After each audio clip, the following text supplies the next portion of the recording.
They told you the mind was fixed, that the way you think, feel, and react is just who you are. They told you change was slow, painful, maybe even impossible. But if that were true, how do some people face chaos with peace? How do some walk through fire and never burn? Here's the truth no one taught you. The mind is not a prison. It's a tool.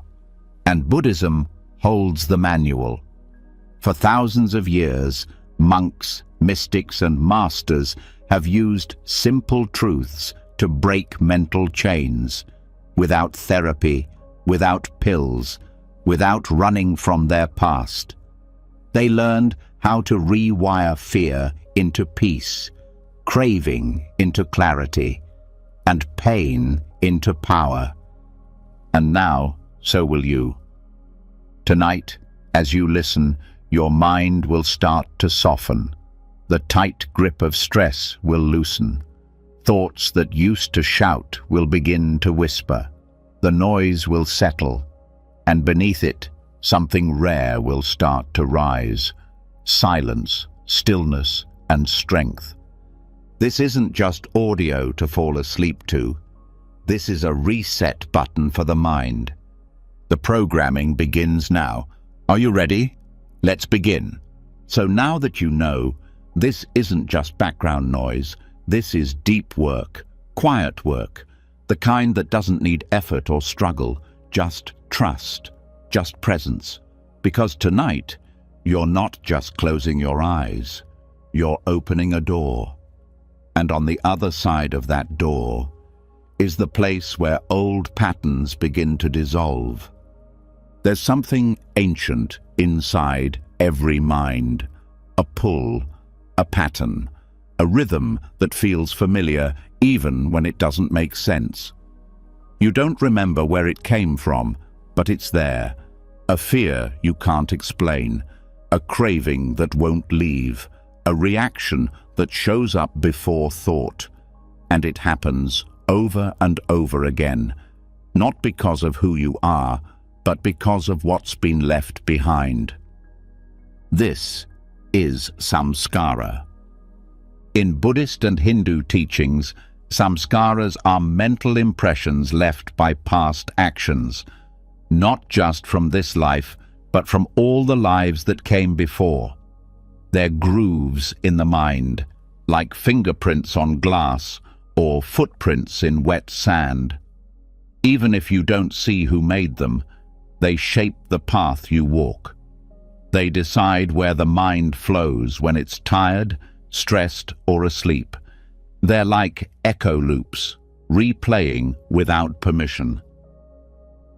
And tonight, you're going to begin letting them go, without needing to know where they came from, without needing to fix anything, just through awareness, stillness, and the deep, slow reset of subconscious reconditioning.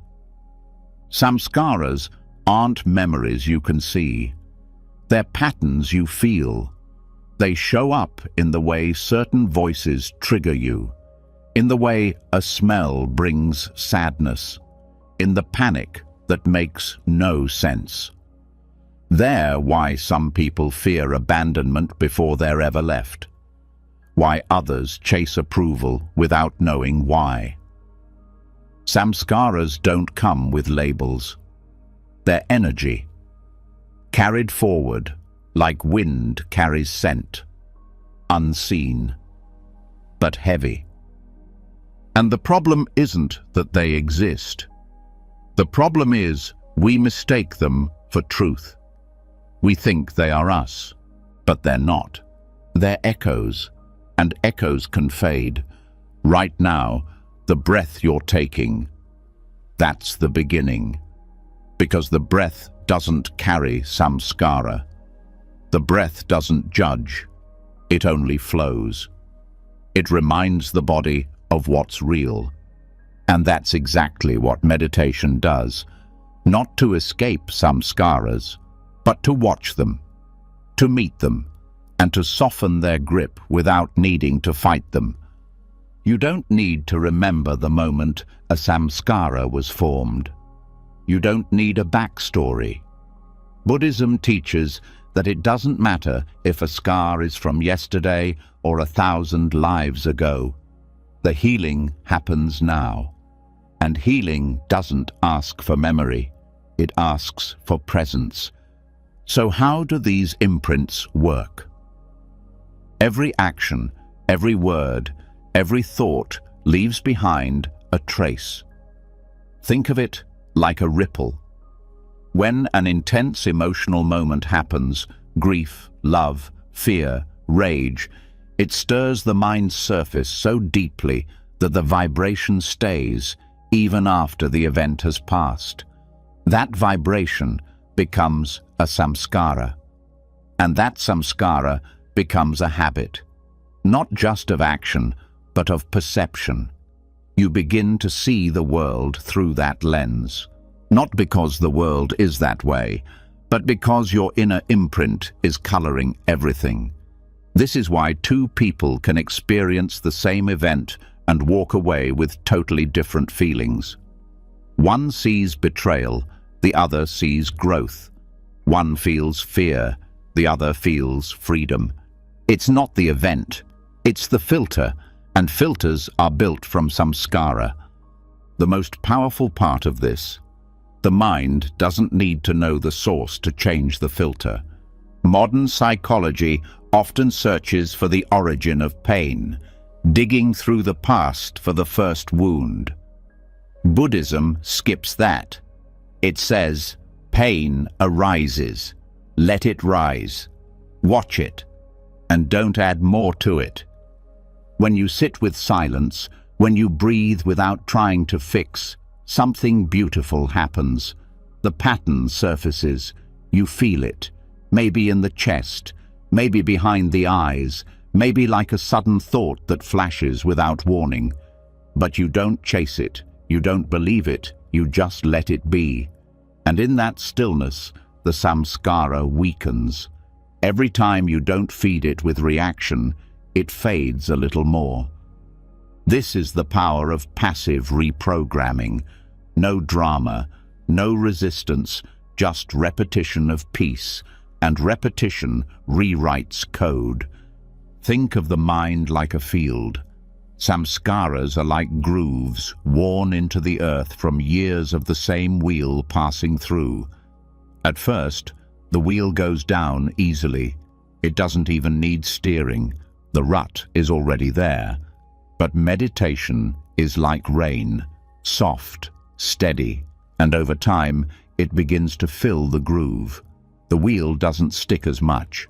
Eventually, it starts creating new paths, ones chosen with awareness, not habit. What's incredible is that even during sleep, the mind is working. This is why sleep meditation is so powerful. It's not just passive listening, it's subconscious renewal. Your brain waves slow down.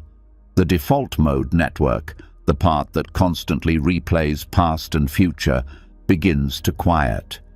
And in that space, samskaras rise gently and dissolve just as gently. You might notice dreams shift, emotions shift, reactions during the day feel less automatic. And that's how you know it's working. Not because you tried harder, but because you stopped feeding the loop. There's a reason why Buddhist monks spend hours each day in stillness. It's not to escape the world. It's to stop reacting long enough for the world inside to rewire itself. Samskaras are fed by reaction. Starve them, and they starve. But here's something deeper. Not all samskaras are negative. Some are beautiful.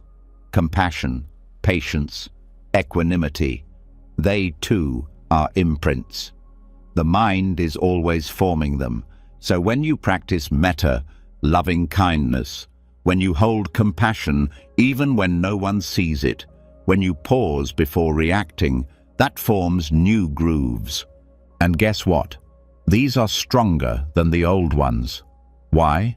Because they're conscious, chosen, rooted in awareness. There's a line in the ancient texts that says, "What you frequently think and ponder upon becomes the inclination of your mind." That's not a metaphor. That's neuroscience before science had a name for it. Modern studies show that repeated thoughts carve neurological pathways. The mind literally reshapes itself based on what it pays attention to.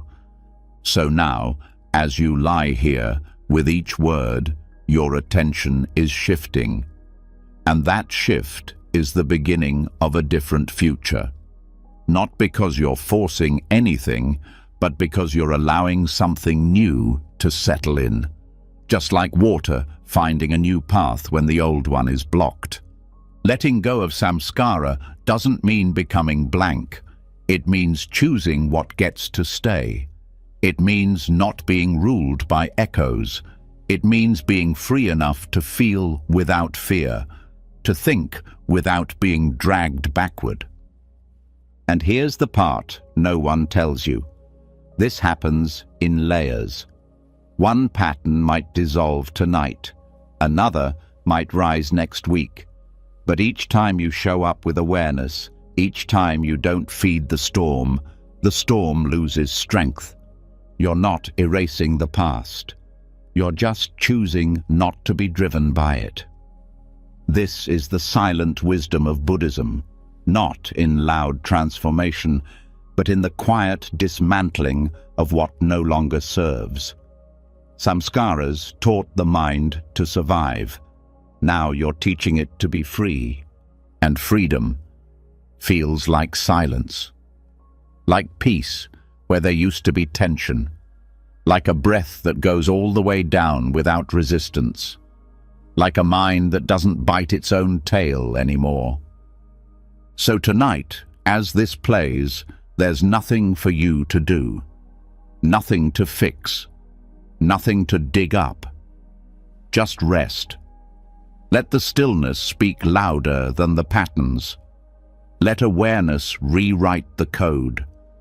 Let the echoes fade into the distance where they belong, because the past may have shaped you, but it doesn't own you. And now we continue. And as the weight of old imprints begins to lift, those deep grooves of thought that were never really yours, something strange and liberating starts to happen. The silence you've created begins to reveal a truth that's even deeper than the patterns themselves.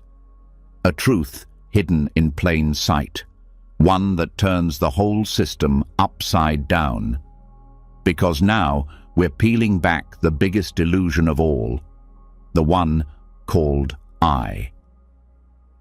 There's a quiet thought that sits at the root of almost every emotion, every belief, every mental loop. This is happening to me.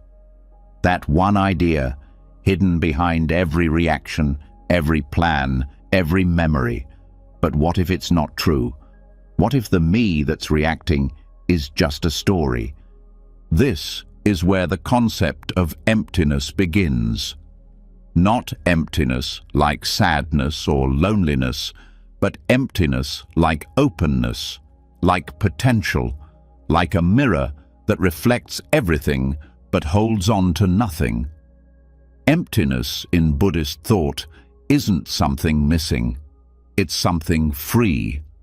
Free of fixed identity, free of labels, free of the need to defend or prove or explain. The idea of a solid self is comforting, but it's also the source of most suffering, because when the mind says, "I was hurt," "I need to be right," "I can't lose," it locks itself into a role, and roles are prisons, even the good ones. Thought loops, those repetitive, sticky narratives that circle endlessly, are almost always powered by identity. Not just any identity, but personal identity. The idea that I am this or I must be seen this way. When someone criticizes, it hurts because the mind says, "That's an attack on me." When failure happens, it becomes, "I'm not good enough." Even success can trap because the ego says, "This must continue or I disappear."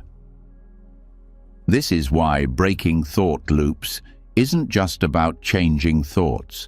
It's about dissolving the I that clings to them. Here's how that works. Buddhism teaches that identity is not a thing, it's a process. A mental construction built moment by moment through perception, memory, comparison, and habit. Like a house built out of fog, it only looks solid if you don't examine it too closely. But the second you pause and observe it directly, it starts to melt. What feels like me is usually just a bundle of sensations, reactions, and old stories stuck together. But when the mind watches those thoughts rise without grabbing them, it sees the gaps. It sees that no thought lasts, no feeling stays, no self remains. This realization is not philosophical. It's liberating, because if I am not fixed, then neither is the pain, neither is the shame, neither is the fear. This is where suffering begins to break apart. Not by force, but by insight. When the mind clings to a solid I, everything feels personal.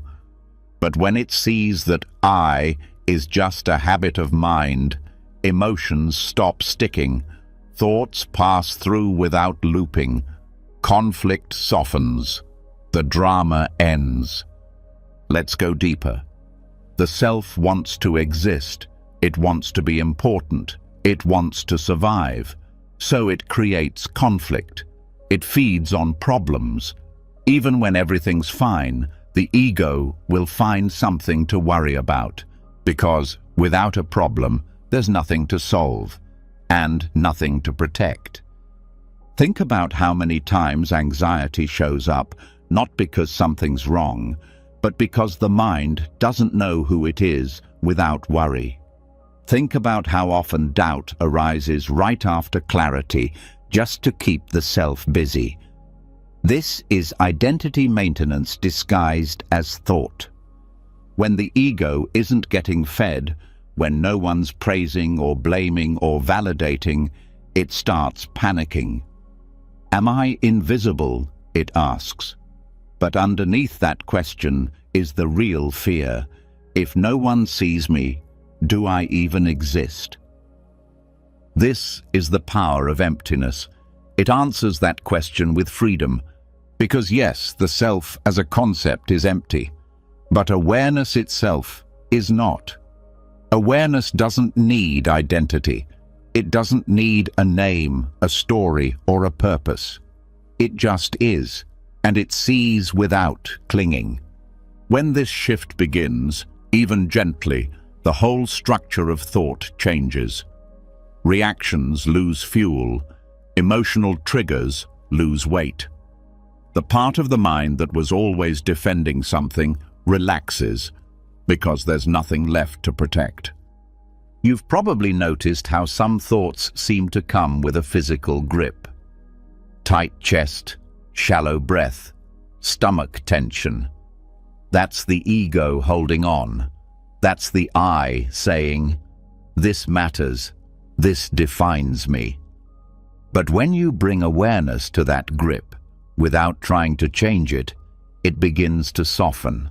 Not because you figured it out, but because the self that was clenching begins to dissolve. This is not something you believe in theory. It's something you feel in real time. A lightness, a quiet, a distance from your own voice. And the beauty is, it can happen while you sleep, because the subconscious doesn't need words.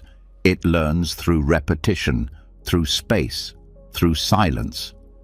As this message sinks in, the mind begins to rewire not by force, but by exposure. Over and over, the idea that I am not this thought settles deeper, until it becomes natural. Thoughts still come, but they don't hook you. You hear them, you feel them, and then they pass. This is what the Buddhists call right view. Not right as in morally correct, right as in aligned with reality. Seeing that identity is a tool, not a truth. Seeing that suffering comes not from what happens, but from the idea that it's happening to me. And when that view takes root, even the hardest moments lose their sting. Criticism becomes sound, failure becomes data, praise becomes wind. Nothing needs to stick because there's no self to hold it. That doesn't mean you become passive or detached. In fact, it's the opposite. You become fully alive, fully here. But without the weight of needing to protect an identity, you respond, you act, you feel. But it's clean, no residue, no clinging. Think of it like this. Most people live like a sticky web. Every thought, every comment, every memory gets caught. The web grows tangled, heavy, and eventually it collapses under its own weight. But when the self is seen as empty, the web dissolves. There's just air. Things pass through. The mind breathes again. This is how emptiness becomes the ultimate mental freedom. Not emptiness as a void, but as clarity. A clarity that doesn't need to control or grasp. It just sees. And in that seeing, everything begins to loosen. Even the way we talk to ourselves changes. That internal voice, the one that says, I can't do this, I'm not enough, I always mess up. It starts to sound silly. Because who is it talking to? If there's no fixed self, then who's failing? Who's not enough? The entire game collapses, and in its place, a quiet confidence rises, one that doesn't need a name. When the identity dissolves, there's no one to impress, no one to fear, no one to prove. And the irony? That's when you become your most powerful self, because you're no longer acting from fear or ego. You're acting from presence. You show up clean, clear, free. And yes, this takes time. It's not a switch, it's a slow melting. But the more the mind hears this, especially in a relaxed state like sleep, the deeper the insight goes. It sinks beneath the conscious mind. It reaches the roots, and those roots begin to loosen. That's how reprogramming happens, not with effort, with surrender, not by building a better me, but by seeing through the illusion of me. There's a teaching that says, when the self disappears, the world becomes light. And that's what's happening here. Each word, each breath, gently dissolving the layers of self that were never really solid to begin with. You're not erasing anything. You're just stepping out of the costume. And what's left? Awareness, peace, spaciousness. A mind that thinks without fear. A heart that feels without defense. A being that simply is. So let it happen. Don't chase it. Don't grasp. Just rest in the knowing that every second of stillness is shifting something deep. Right now, the I that clings is fading. The identity that reacts is softening, and a deeper awareness is rising. One that doesn't need a story. Because what you truly are has never been a thought. It's always been the space beneath them. And once the mind begins to loosen its grip on identity, something unexpected happens. What once felt automatic starts to feel optional. That tension that used to rise so quickly doesn't have the same fuel.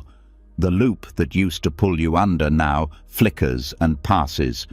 not because the world changed, but because the illusion of a fixed self isn't anchoring the reaction anymore. And that's when something deeper begins to reveal itself. The machinery behind thought.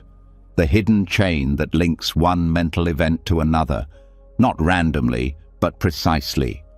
This is the heart of Buddhist insight, the code behind the chaos. And tonight, we go straight into it. In the stillness you're creating now, the mind is finally quiet enough to witness its own workings. This is where the doctrine of dependent origination becomes more than philosophy. It becomes a mirror, a map, a flashlight in the dark. Because once you know how a thought forms, you don't have to be controlled by it. You can pause the loop, unplug the anxiety, disarm the craving, not by pushing it away, but by understanding how it got there. Dependent origination, also called paticca samuppada, teaches that nothing arises on its own. Every mental state, every emotion, every craving, every fear comes from something before it. And that came from something before that. Like links in a chain, each one connected, each one dependent on the last. This is not a spiritual metaphor. This is a psychological engine, and it runs all day, every day, without being seen. But not anymore. In this teaching, the Buddha outlines 12 links, 12 steps that show how suffering is born. Not in some abstract way, in a step-by-step breakdown of how the mind turns a moment into a prison, and how that prison can be walked out of if the process is understood. It begins with ignorance, not stupidity, not lack of education, but not seeing clearly, not knowing the true nature of things. Ignorance here means not realizing that everything is changing, that nothing is solid, and that clinging creates pain. It's the foundation of every mental distortion. It's like looking through dirty glass and thinking the world is blurry, not realizing the lens is the problem. From that, mental formations arise, habits of thought, impulses. These are the pre-programmed responses built from all past conditioning. They shape how we react before we even notice we're reacting. They set the tone. They nudge the mind toward craving or resistance automatically. Then comes consciousness. Not awareness, but the moment-to-moment knowing of experience. It's the light that shines on sensation, but shaped by what came before. If the light is colored by those old formations, even neutral events start to feel threatening. A look, a silence, a delay, it all gets interpreted through that lens. From consciousness, name and form arise. That's mind and body, the mental labels and the physical sensations. They work together, building the world we perceive. A tight chest becomes anxiety. A sensation in the stomach becomes danger. These labels come fast and they feel real, but they're built on earlier links. Change the input and the labels shift. Then the 6 sense bases activate. Eyes, ears, nose, tongue, body, and mind. Yes, mind is a sense base in Buddhism. It's the organ that senses thoughts, just like the eyes sense light. When any of these sense doors open, the next link begins. Contact happens when sense base meets object. Eyes meet sight, ears meet sound, mind meets thought, and when contact happens, feeling arises. Not emotional feeling, but sensation. pleasant, unpleasant, or neutral. This part is automatic, but it's also crucial because feeling is the fork in the road. If the feeling is pleasant, craving begins, a desire to keep it. If it's unpleasant, aversion rises, a push to get rid of it. And if it's neutral, ignorance often continues because we don't notice it at all. This is where suffering starts to take shape, not from the sensation, but from the grasping, from wanting more or less or different.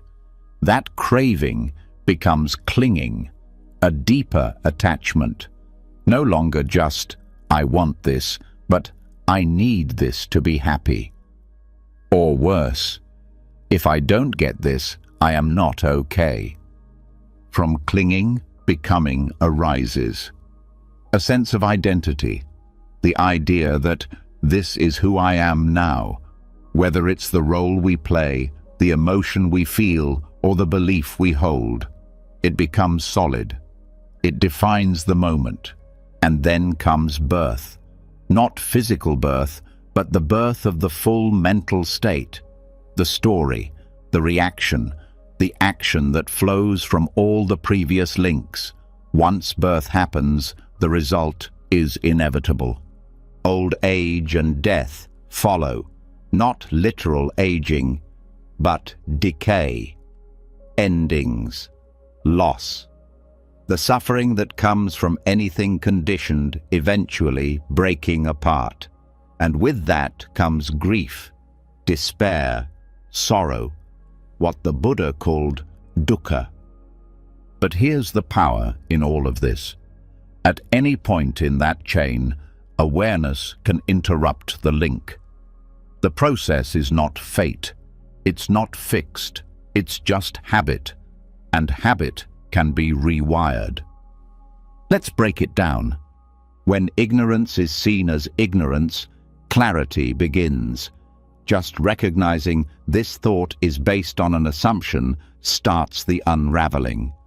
When you see that a reaction is just a mental formation, not a truth, it weakens. When you catch yourself labeling a body sensation with fear, you can pause and just feel it. No name, no story, just sensation.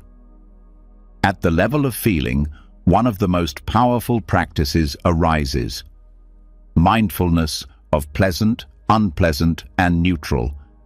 Just noticing this feels good, this feels bad, this feels meh, without clinging or pushing, completely changes the momentum of the chain. Craving doesn't need to follow. You can feel something pleasant and not reach for it.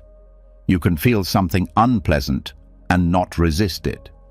And if craving is already there, it can be seen too, not indulged, not denied, just watched.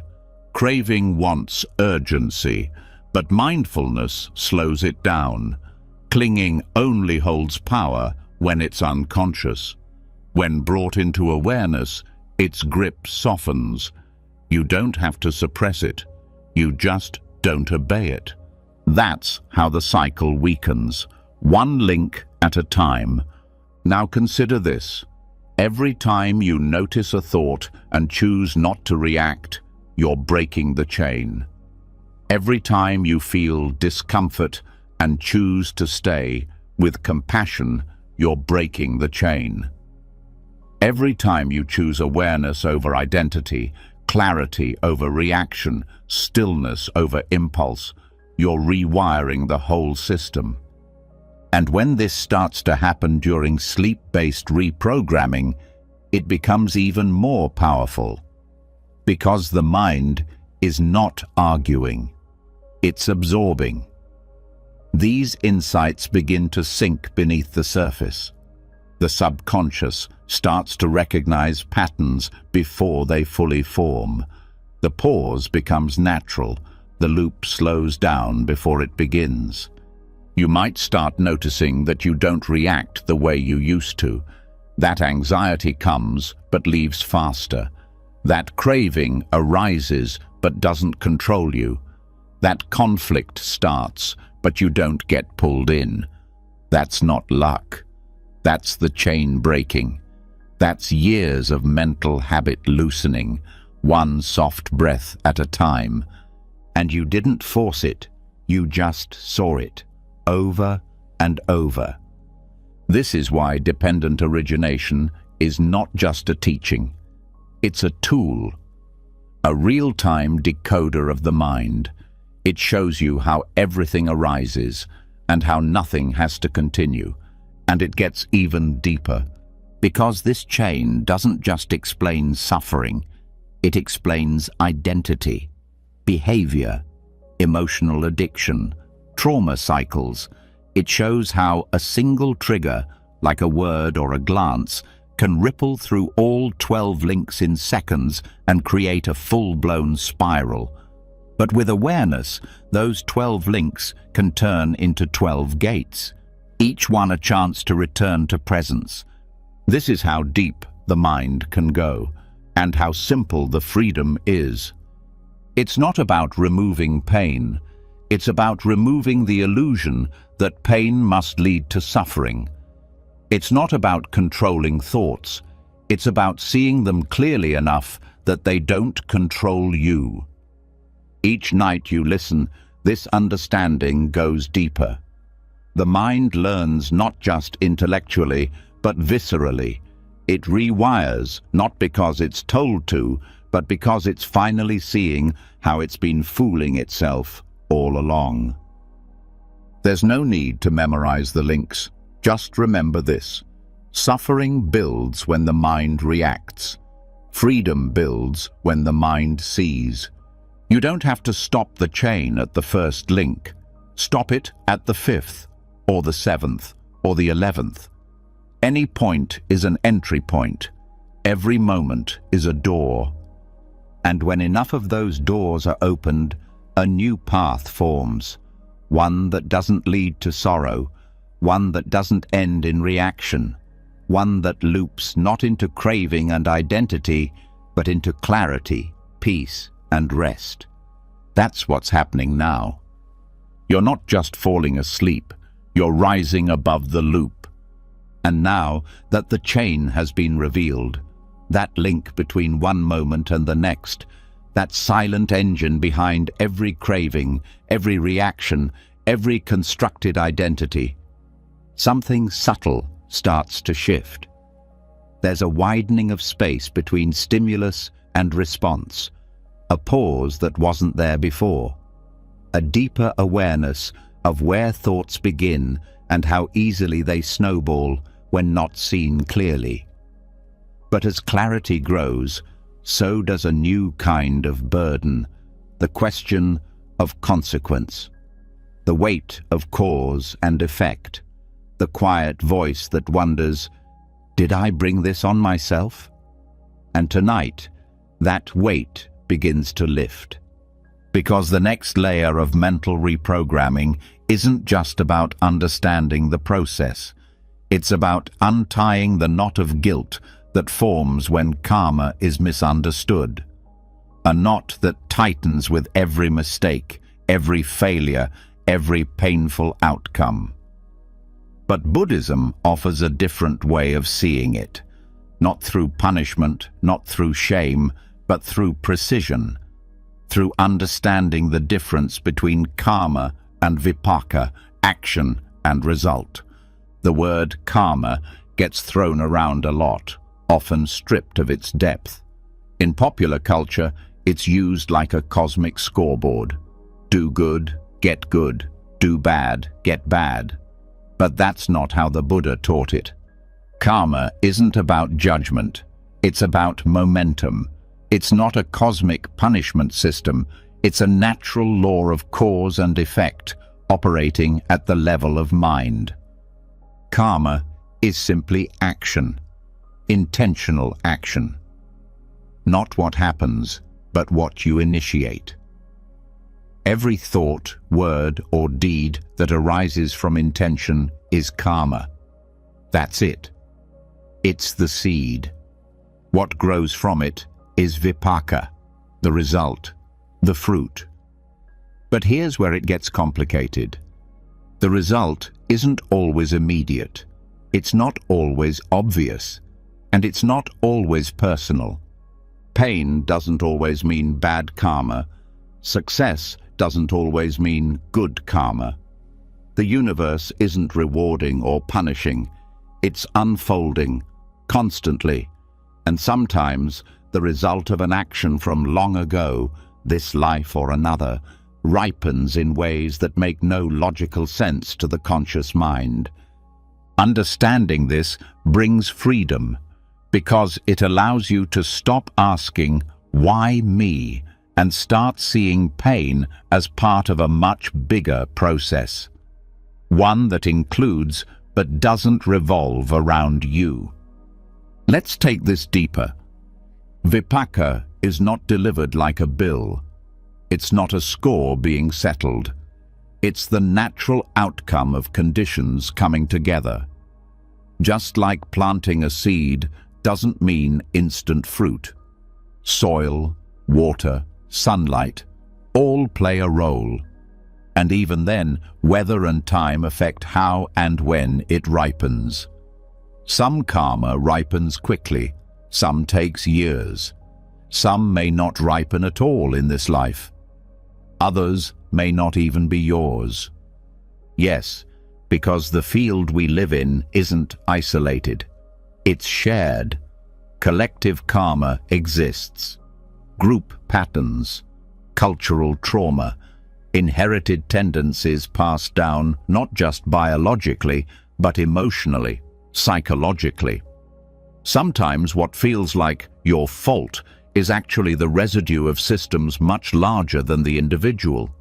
This is why Vipaka cannot be taken personally, because what arises now is the result of countless conditions, not a divine verdict. You don't suffer because you deserve to. You suffer because conditions have aligned in a certain way, and those conditions can shift. This perspective creates a different kind of healing, one not rooted in guilt or blame, but in clarity. When pain is seen as result, not identity, you stop using it as proof of your worth. You stop interpreting every struggle as a sign that something is wrong with you, and more than that, you stop fearing karma. Because when understood correctly, karma is empowering. It says, your choices matter, not because they control outcomes, but because they shape your inner world. Karma is not about what happens to you. It's about how you move through what happens. Let's break it down further. When the mind believes pain is a punishment, it creates resistance. It clenches, it questions, it spirals. But when pain is seen as a vipaka, an unfolding of conditions, something softens. You still feel it, but it no longer defines you. It no longer becomes your identity. And when you start seeing the difference between karma and vipaka in real time, the way you move through life changes. You make a mistake. Instead of spiraling into guilt, you reflect. You see the intention behind the action. You adjust. That's karma. You experience consequences. You feel the sting. But instead of self-punishment, you respond with care. That's wise engagement with vipaka. This is not about moral perfection. It's about sensitivity, awareness, discernment. Seeing that what you sow may not grow immediately, but the soil remembers. And here's the part that really frees the mind. Understanding that some vipaka has nothing to do with your present karma. This removes the false pressure to control outcomes. It allows compassion to rise in the face of confusion. Sometimes life hurts because life is complex, not because you did something wrong. And this is where deep forgiveness starts. Not just for others, but for yourself. Because when you realize that results are just that, results, You stop beating yourself up over the uncontrollable. You stop tying your worth to success. You stop thinking you could have done more if only you'd been better. You begin to trust something wiser than logic. The slow unfolding of mind and matter, the subtle shift that happens when you meet life with awareness instead of judgment. Let's bring this into the subconscious. When this understanding begins to settle, not just in the intellect, but in the emotional core, it rewires how the nervous system responds to challenge. The guilt reflex weakens. The shame impulse loosens. That quiet voice that whispers, "This is your fault," begins to fade. Because the mind now knows, fault isn't the point. Response is. Even in dreams, even in deep rest, this shift can be felt. A dream of failure might no longer leave a residue of self-hatred. A memory might arise, but pass without the same sting. Not because the memory changed, but because the lens did. And that lens is what karma shapes most. You may not control what happens, but you can always influence how you see. That's where karma is most powerful, not in changing the outer world, but in transforming the inner response. The more this teaching is heard, the deeper it goes. It starts to replace old scripts. Scripts that say, "You're being punished. This is what you deserve. You always mess up." Those scripts dissolve when met with truth. Because the truth is far more compassionate than the ego ever was. And the truth is this: you're not here to be punished. You're here to awaken. Every moment, every emotion, every ripple of experience is part of that awakening. Some karma ripens sweet, some ripens bitter. But all of it can be used for clarity. All of it can be met with grace. Even when the mind forgets, the practice remembers. Even when fear returns, the path is still beneath your feet. Vipaka may be the fruit, but how you carry it, how you move through it, that's the practice. That's the freedom. That's the real karma being created in every breath. So now, as your body rests and the mind opens, let this truth settle in. Nothing that's happening to you is final. Nothing defines you. Pain is a visitor. Guilt is a shadow. And the only thing that matters now is presence. Presence sharpens karma. Awareness softens vipaka. And the more you stay with both, the lighter the path becomes. This is the shift, from blame to understanding, from resistance to acceptance, from guilt to wisdom. And now that the burden of guilt has begun to lift, that old misunderstanding of karma as punishment replaced by the clarity of cause and unfolding, a deeper softness begins to enter. A space opens inside the mind, no longer defending, no longer blaming, just ready. Ready to feel without fear. Ready to experience life not as something to survive, but something to meet with dignity. That readiness is where the next layer begins. Because once the mind is no longer spinning in shame, it becomes teachable. And what it can learn, even in sleep, are states of being that heal everything they touch. States that don't depend on outcome, identity, or control. Just presence, just feeling, and those states are the Brahmaviharas. They're called the sublime attitudes, not because they're difficult or unreachable, but because they elevate the heart. 4 states of mind so pure, so clean, that when practiced regularly, They reshape everything: how thought forms, how the body reacts, how the world is perceived. They're not moods, they're not emotions, they're dispositions of consciousness. And when introduced during sleep, when resistance is low and receptivity is high, they begin to etch new grooves into the emotional core. The first is loving kindness, a deliberate choice to wish well, not based on feeling, but on intention. It is not liking, it is not sentiment. It is the quiet, powerful wish: may you be well, may I be well, may all beings be well. This simple phrase, repeated softly in the background of the mind, becomes a kind of emotional DNA. It bypasses judgment, it overrides separation. And the more often it's felt, even faintly, the more it becomes a new emotional default. When practiced during waking life, loving kindness rewires how we view ourselves and others. But when repeated during sleep, it goes even deeper.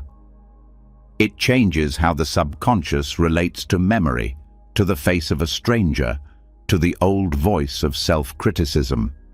Because the mind, once steeped in fear, begins to adopt a baseline of goodwill. And goodwill, when internalized, breaks cycles of attack and defense before they even start. The second state is compassion, not pity, not sadness, but the willingness to feel another's pain and still wish them peace. It's the heart's response to suffering, and it includes the self. Self-compassion is not indulgence, it is medicine. When practiced deeply, it dissolves the sharp edge of perfectionism, it neutralizes the reflex to punish, and it allows healing to unfold, not by force, but by warmth. What makes compassion so powerful is that it doesn't wait for conditions to be right. It doesn't require understanding, apology, or resolution. It just moves toward pain with gentleness. When this state is invited into sleep, the effect is astonishing. The subconscious begins to interpret difficult memories through a softer lens. Forgiveness becomes less effort, more release. Dreams become less conflict, more repair. Compassion doesn't erase boundaries, it just keeps them clean. It allows you to say no without anger, to walk away without hate, to remember pain without carrying it like a shield. In the language of the mind, compassion speaks softly, but rewrites loudly. The third state is empathetic joy, a rare and radical thing. It is the happiness felt for another's success, beauty, or growth, not as comparison, but as celebration. It is the opposite of envy. It is what clears the heart of scarcity, and it's one of the hardest attitudes to access in daily life because it requires trust. Trust that someone else's gain is not your loss. Trust that goodness is not a limited resource. But when this state begins to arise, even in small moments, it signals a massive shift in the emotional landscape. The competitive mind loosens, the inner critic weakens, and the capacity to feel joy increases. Not because life got easier, but because the heart became more open. Practicing empathetic joy in sleep is one of the most effective subconscious rewiring tools. Why? Because during rest, the ego's comparison software is paused. The mind is less guarded, more absorbent. When positive affirmations around shared joy are introduced gently, I rejoice in the happiness of others. May all beings know success and peace. They begin to replace the deep scripts of inadequacy. This rewiring is not intellectual, it's emotional. The nervous system begins to relax around other people's wins. The smile comes faster. The sense of threat, of lack, begins to fade. And what remains is spaciousness, the kind of emotional maturity that doesn't just endure life, it celebrates it. The fourth and final sublime state is equanimity. Balance, not indifference, not detachment, but the ability to remain steady through change. Equanimity is the quiet strength that doesn't resist the wave, but knows how to float through it. It's not cold, it's clear, it's not withdrawn, it's wise. Equanimity teaches the mind that not every impulse needs reaction, that not every storm requires shelter, that peace is not found in avoiding life, but in standing still while life moves around you. This state is the anchor. And when introduced during sleep, especially after the mind has already softened through the previous three states, it begins to lay the foundation for long-term inner stability. Emotional reactivity decreases. The peaks and valleys of mood become more navigable. The mind, once easily thrown off balance by praise or blame, begins to stay centered. What makes equanimity so powerful is its neutrality. It doesn't push or pull, it allows, and in allowing, it frees. Each of these states works together. Loving kindness opens the heart. Compassion gives it depth. Empathetic joy gives it expansion. Equanimity gives it strength. When all four are practiced, even passively, even during sleep, they begin to form a new emotional compass. One that doesn't swing wildly with circumstances, one that doesn't collapse under criticism or inflate with praise. They don't need to be felt intensely to be effective. They just need to be invited. The subconscious mind is always listening. When these attitudes are repeated through nightly affirmations, they begin to replace the old scripts. Scripts like, I'm not good enough, they're better than me, I can't forgive, I always mess up. Those thoughts lose strength when the inner dialogue becomes, may I be kind. May I meet this pain with compassion. May I celebrate their joy. May I rest in balance. This is not emotional fluff. This is deep psychological training. And the most effective time to plant these seeds is when the mind is soft and the gates of the subconscious are open during sleep. There's a reason Buddhist monks spend years developing these attitudes, not because they're nice, but because they're transformative. They rewire not just behavior, but perception.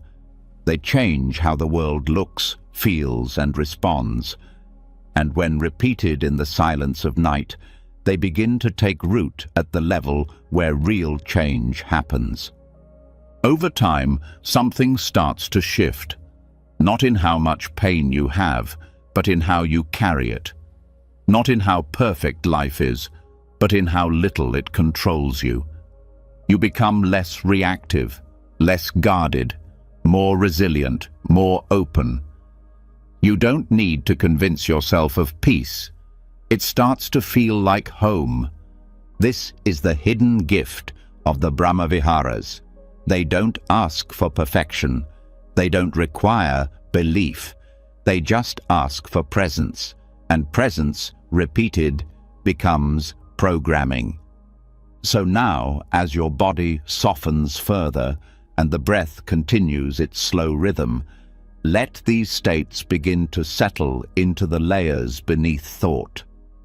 May loving kindness gently wash over any harshness still held. May compassion touch the places still aching. May joy find a home even in quiet moments. May balance anchor the parts of you still learning to let go, because no matter what today brought, no matter what thoughts tried to take hold, tonight you're planting something deeper, something the world can't shake, something that grows in silence and blooms without effort. And as those four sublime states begin to settle into your system, softening the edges of thought, deepening emotional balance, dissolving comparison, and rooting you in calm goodwill, there's something else that begins to reveal itself beneath the surface. It's subtle, but powerful. It's the quiet realization that all these mental states, all this reconditioning, all this progress is happening without a solid you controlling it. The transformation is real. But the one who claims it, less and less necessary, because now we're entering the deepest territory of all. Not what the mind is thinking, not how it feels, but who it thinks is thinking and feeling at all. There's a voice that follows most people their entire lives. It judges, it doubts, it compares, it criticizes. Sometimes it whispers, sometimes it shouts, but it's almost always there, giving commentary on everything, especially on you. That voice says things like, "You always mess this up. You're not enough. They don't like you. You should be doing more. You're falling behind." It feels like truth, but it's just noise. And more importantly, it's not you. That's the heart of this teaching, the insight known as anatta, non-self. This isn't just a rejection of ego, it's the radical realization that the self the voice is talking to and the self the voice pretends to be is a mental fabrication. There is no solid, permanent I behind the thoughts, no fixed person being judged, no core identity being threatened, just process, just flow, just mental events coming and going. And when that's seen clearly, not just understood, but felt, everything changes, especially that inner dialogue. The voice loses power because there's no one left to believe it. It's not about silencing the voice. That's not necessary, and it's not possible. What's possible is seeing it for what it is: empty sound, thought with no thinker. Words arising in a system that doesn't need a narrator, and this becomes most accessible when the mind is quiet, when the defenses are down, when the need to hold on to identity begins to fade. That's why this teaching is so effective during sleep, because the conscious mind, the one that usually insists on being me, begins to dissolve. And what's left is awareness without attachment. The thought, "I'm not good enough," might still appear, but there's no one there to grip it, no one saying, "That's about me." It's just sound, just passing, like hearing a stranger speak in the distance. You recognize the words, but you don't respond. This is how non-self neutralizes negative inner dialogue.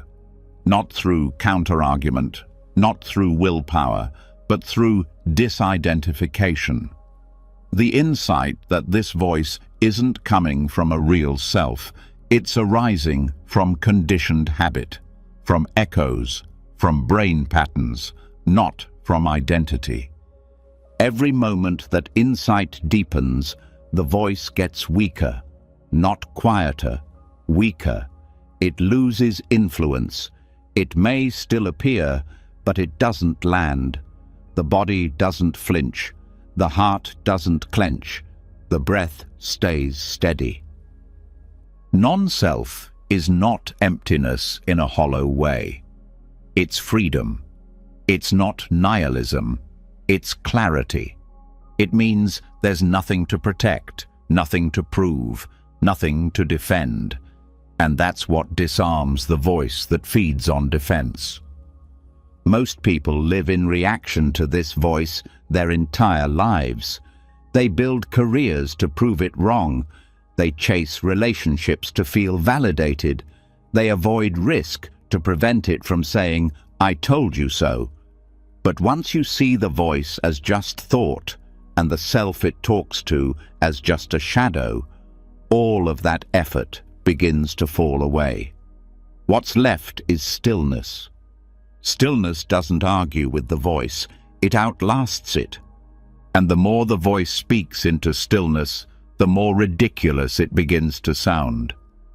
"You're a failure," it says. But there's no one failing, just effort, just motion, just learning. "You should be ashamed," it says. But there's no fixed person who owns the past. Just memory, just conditioning, just causes and effects playing out in awareness. This is what non-self reveals, that the voice is speaking into a void, and when there's no one to listen, it fades. It's important to understand that this isn't about becoming numb. It's not about detaching from life or shutting down feeling. In fact, it's the opposite. Without the story of self, emotions become cleaner. Grief is just grief, not my grief. Anger is just anger, not a threat to identity. Joy is just joy, not proof of success. Emotions are felt more deeply, but clung to less. They move through, without sticking. This is the subtle transformation that happens when the mind begins to live without I. And it's not dramatic. It's not loud. It's gradual, but steady. Like fog lifting, like ice melting, one mental contraction at a time. And each night, this insight is repeated. Each time the words sink into the subconscious, the illusion of self loses just a little more strength. The brain begins to unpair the voice from the identity. It begins to treat thoughts like weather, temporary, shifting, and impersonal. So when you hear the thought, "You're not doing enough," it might still come. But now it's followed by space. And in that space is the awareness that this is just old conditioning playing out. No one needs to answer. No one needs to obey. And just like that, the loop breaks. The ego thrives on urgency, on making everything personal, on turning every thought into a threat. But the teaching of non-self gives you an exit, not from life, but from the illusion of being trapped inside it. You begin to operate from clarity, not protection.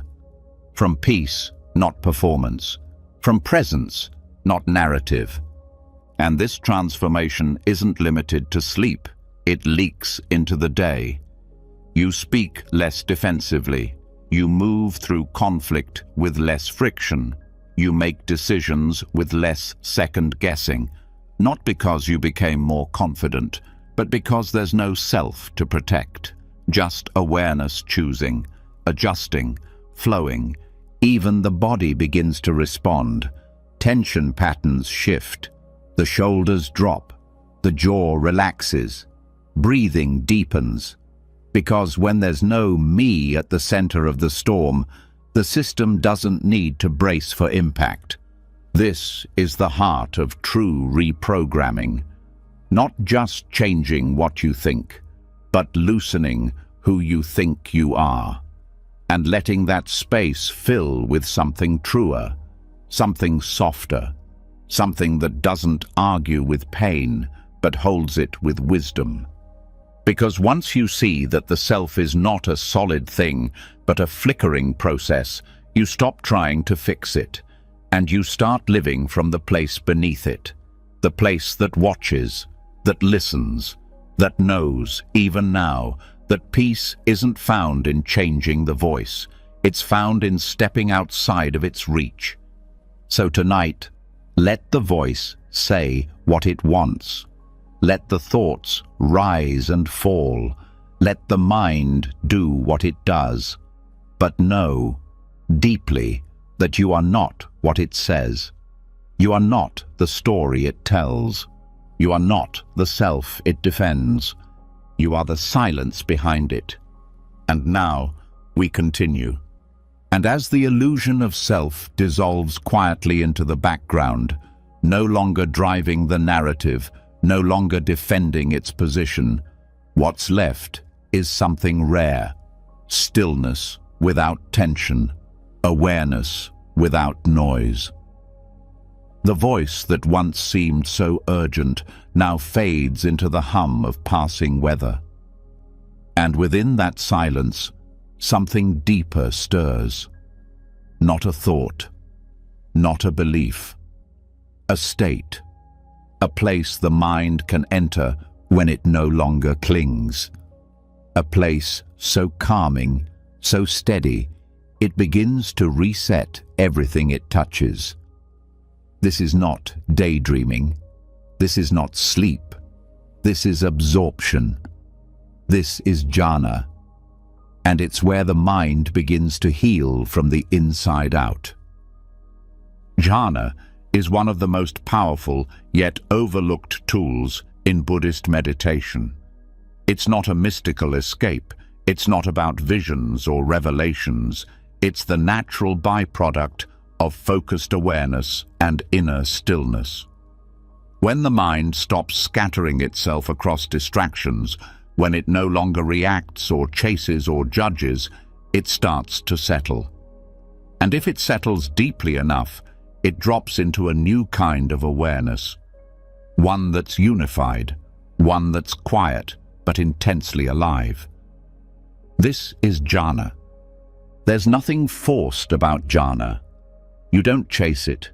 You create the conditions, and it arises. And those conditions are simple: steady attention, relaxation of effort, continuous presence. It's like tuning an instrument. Once the pitch is right, harmony happens on its own. The mind finds a new frequency, and that frequency starts to recalibrate everything below the surface. What's unique about jhana is how physical it feels, even though it's a mental state. The body begins to quiet, but not in sleep. Muscles soften, breath slows, heart rate stabilizes, and inside that physical silence, the brain begins to shift gears. Studies on deep meditative states show changes in brainwave activity that mirror the restorative functions of REM sleep, but with more clarity, more awareness, and more emotional regulation. During REM sleep, the brain processes memory, sorts emotion, recalibrates mood. In jhana, similar work happens, but without the chaotic dreaming. Instead of random firing, there's focused healing, neurological repair, emotional settling, mental spaciousness. It's not passive, it's not dissociation, it's active stillness. And the longer the mind can stay in this state, the more the system begins to rewire. Jhana is also deeply tied to the breath, not breath control, but breath awareness. The breath becomes the anchor. The whole body-mind system learns to ride the rhythm of the breath without interfering. And over time, this shifts the nervous system out of survival mode. Stress response fades, cortisol levels drop. The mind learns that peace is safe, that stillness is sustainable. This matters, especially for subconscious reprogramming, because you can't rewire a mind stuck in fight or flight. You can't introduce new patterns to a brain that's still bracing for impact. Jhana opens the door. It's not about willpower. It's not about effort. It's about entering the exact state where change can happen naturally, without resistance. And this doesn't require years in a monastery. It starts with small windows of focused attention. The key is continuity. Letting the attention rest gently but steadily on one point, like the breath or a sound or the feeling of awareness itself. Not trying to do anything with it, just staying, just being. And when distractions arise, returning, without judgment, without analysis, just return. Eventually, the returning fades. There's less to come back from. The mind stays longer. Attention deepens. The outer world fades, but not from sleep, because awareness remains. That's the entry into jhana, a place where the thinking mind steps back and a quieter knowing takes its place. Inside jhana, there is no narrative, no story, no self-concept, just presence. And from that presence, deep recalibration begins. Emotional loops unwind. Old triggers lose their grip.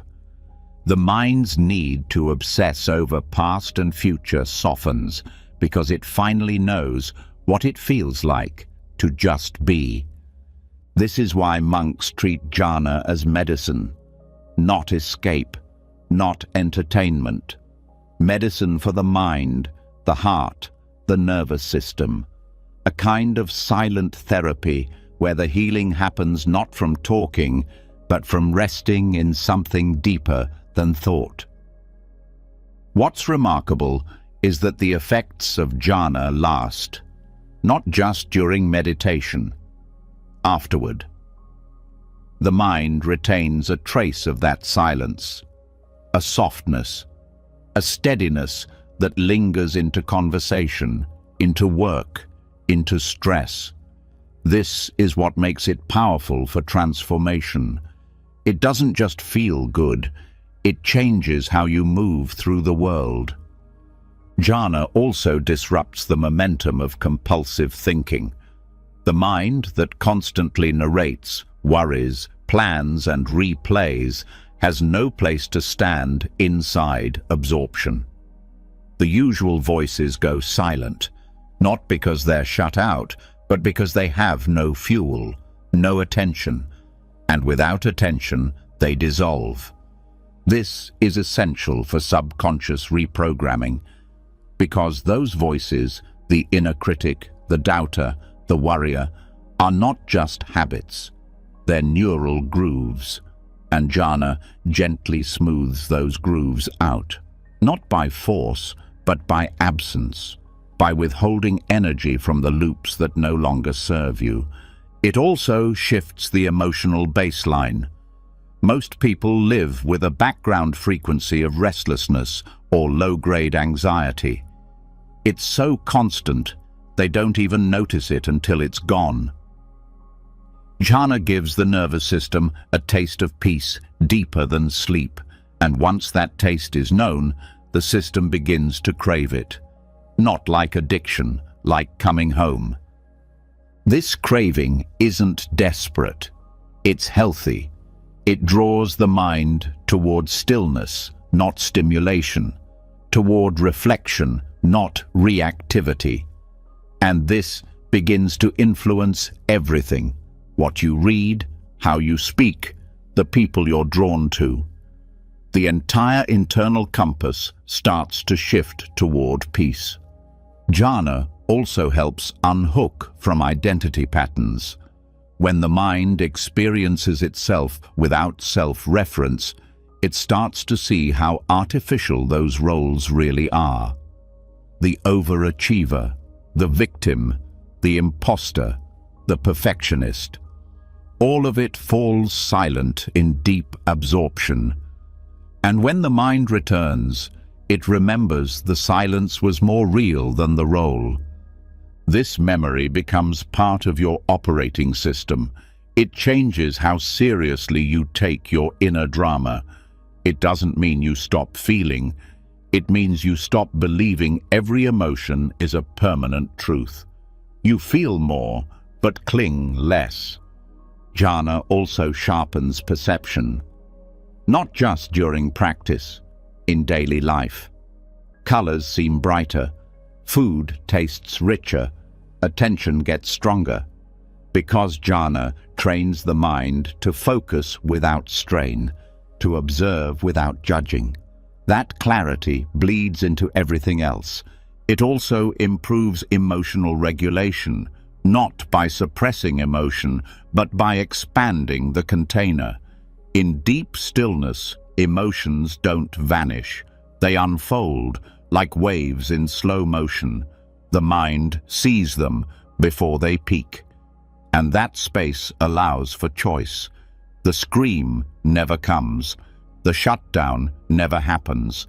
The reaction stops before it starts. That's the silent power of jhana. It builds inner pause, inner space, not as a skill to be used, as a new default setting. And here's the most profound part. Jhana can be cultivated even in sleep. Not in the same depth as formal sitting, but enough to change the baseline of the subconscious. When the nervous system is used to resting in calm presence, that state begins to appear on its own, during rest, during dreams, even in moments of stress. You begin to notice that your dreams become quieter, that your mornings feel lighter, that your reactions soften, not because you tried harder, because your inner system is now calibrated to silence. This is not magic. It's conditioning. It's the result of showing the mind a new way to exist and letting it practice that way when resistance is lowest. Jhana is not a goal. It's not something to chase. It's a state the mind remembers how to enter once it stops trying to fix itself. It's a return, and every night you allow your system to rest in words like these, you're pointing the mind back to that return path. So even now, as you rest, the mind is adjusting, calibrating, rebalancing itself around a new center. Not thought, not story, not self, stillness. And from that stillness, everything changes, not all at once, but surely and deeply. And as the mind begins to stabilize in that deeper stillness, that unshakable absorption where reaction fades and awareness takes the lead, something else becomes possible, a deeper inquiry. Not into how to calm the mind, but into what the mind actually is.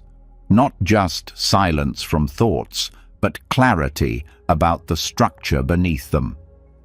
When the turbulence settles, the components that create experience start to show themselves. And what becomes clear, perhaps for the first time, is that what we call self isn't one thing. It's a process, a bundle of parts, pieces moving so fast they create the illusion of one whole. And that illusion is what keeps habits stuck and suffering alive. But when you see through it, the system resets. And this is where the 5 skandhas come in. The 5 skandhas, or aggregates, are the building blocks of the mind's experience. They're not separate from life. They are life from the inside. They shape what you feel, what you believe, what you think you are. They function like a machine running in the background, building the sense of continuity that says, "This is me." But none of them, on their own or together, are a self. And when that's clearly seen, even for a moment, a kind of internal rigidity dissolves. The weight of identity starts to lift. The first aggregate is form. This is the physical body, the raw material of existence. Bones, skin, breath, heartbeat. It's the visible, tangible part of your experience. But even this is not static. The body changes moment to moment, cells dying, cells being born, breath rising, breath falling. The illusion comes when the mind overlays form with the story of my body, turning impermanent material into a permanent possession. But this possession can't be held. It shifts constantly. And when the mind stops clinging to the body as an anchor for self, fear around its changes begins to soften. The second aggregate is sensation. This is the feeling tone of experience, not emotion, just whether something feels pleasant, unpleasant, or neutral. This arises in every moment of contact, a sound, a thought, a smell, and instantly the system assigns a tone. Pleasant? Move toward it. Unpleasant? Pull away. Neutral? Often ignored. This reactive loop happens automatically and drives most behavior. But when seen clearly, sensation becomes just another part, not a command, not an identity, just a flicker of feedback. Awareness can hold it without obeying it, and that pause between feeling and action becomes the ground of freedom. The third is perception. This is the labeling mechanism. It's how the mind recognizes patterns. Tree, anger, problem, safe. Perception builds meaning from raw data. It categorizes. It makes the world navigable, but it also filters everything through memory, through bias, through the lens of previous experience. That's why two people can see the same event and walk away with entirely different interpretations. Perception is useful, but it's not truth. It's constructed, and when that's realized, the grip it holds over reaction begins to loosen. You don't have to believe every label your mind throws at you. You can watch it apply meaning and let it pass. The fourth aggregate is mental formations. These are the habits of thought, the inclinations, the emotions, the intentions that color perception. They're built from karma, from past actions, repeated responses, cultural conditioning. They're the push behind most choices, the mood that forms before a thought, the urge before a decision. They're not fixed. They're deeply conditioned patterns. But because they feel internal, we often mistake them for identity. I'm just like this. I've always been this way. But mental formations change. They evolve. They dissolve when not reinforced. When the mind sees them arise and chooses not to react, they start to fade. This is where reprogramming takes root. The fifth aggregate is consciousness. This is awareness itself, but not pure awareness. It's the awareness that arises with a specific object, the knowing of a sight, the hearing of a sound, the awareness of a thought. It's tied to contact, and it changes with it. Consciousness is not one thing. It arises and passes based on conditions, but it moves so fast it appears continuous. That illusion of constant awareness creates the idea of a stable me. But when consciousness is observed closely, it reveals its shifting nature. One moment knowing sound, the next knowing breath, then thought, then emotion. A dance of knowing, but not a knower. Together, these five aggregates build what feels like a person. But they're not a person. They're processes, events, functions. And when any one of them is examined closely, it's seen to be empty of self. This emptiness is not nothingness, it's freedom. It means these aggregates don't own you, they don't bind you, they arise, they pass, and they can be met without fear. When the mind begins to see this, not just in theory, but through direct experience, identity starts to soften, reaction slows down. The compulsion to control everything fades, because the system stops defending a solid self that was never there. This insight also has profound implications for habit change. Most habits are built on the illusion of self. I always do this. I'm someone who struggles with that. But those sentences are just shorthand for a pattern of aggregates, a sensation, a perception, a mental formation, a reaction, all of which are impermanent. When they're no longer tied together by the idea of I, they become flexible, changeable, open, and this is exactly how mental habits reboot. Not through pressure, but through spacious awareness. When you see that what you call yourself is just the 5 aggregates interacting in real time, the grip of shame, doubt, fear, pride, all of it begins to loosen. Even pain becomes more workable. Physical pain is seen as sensation, not identity.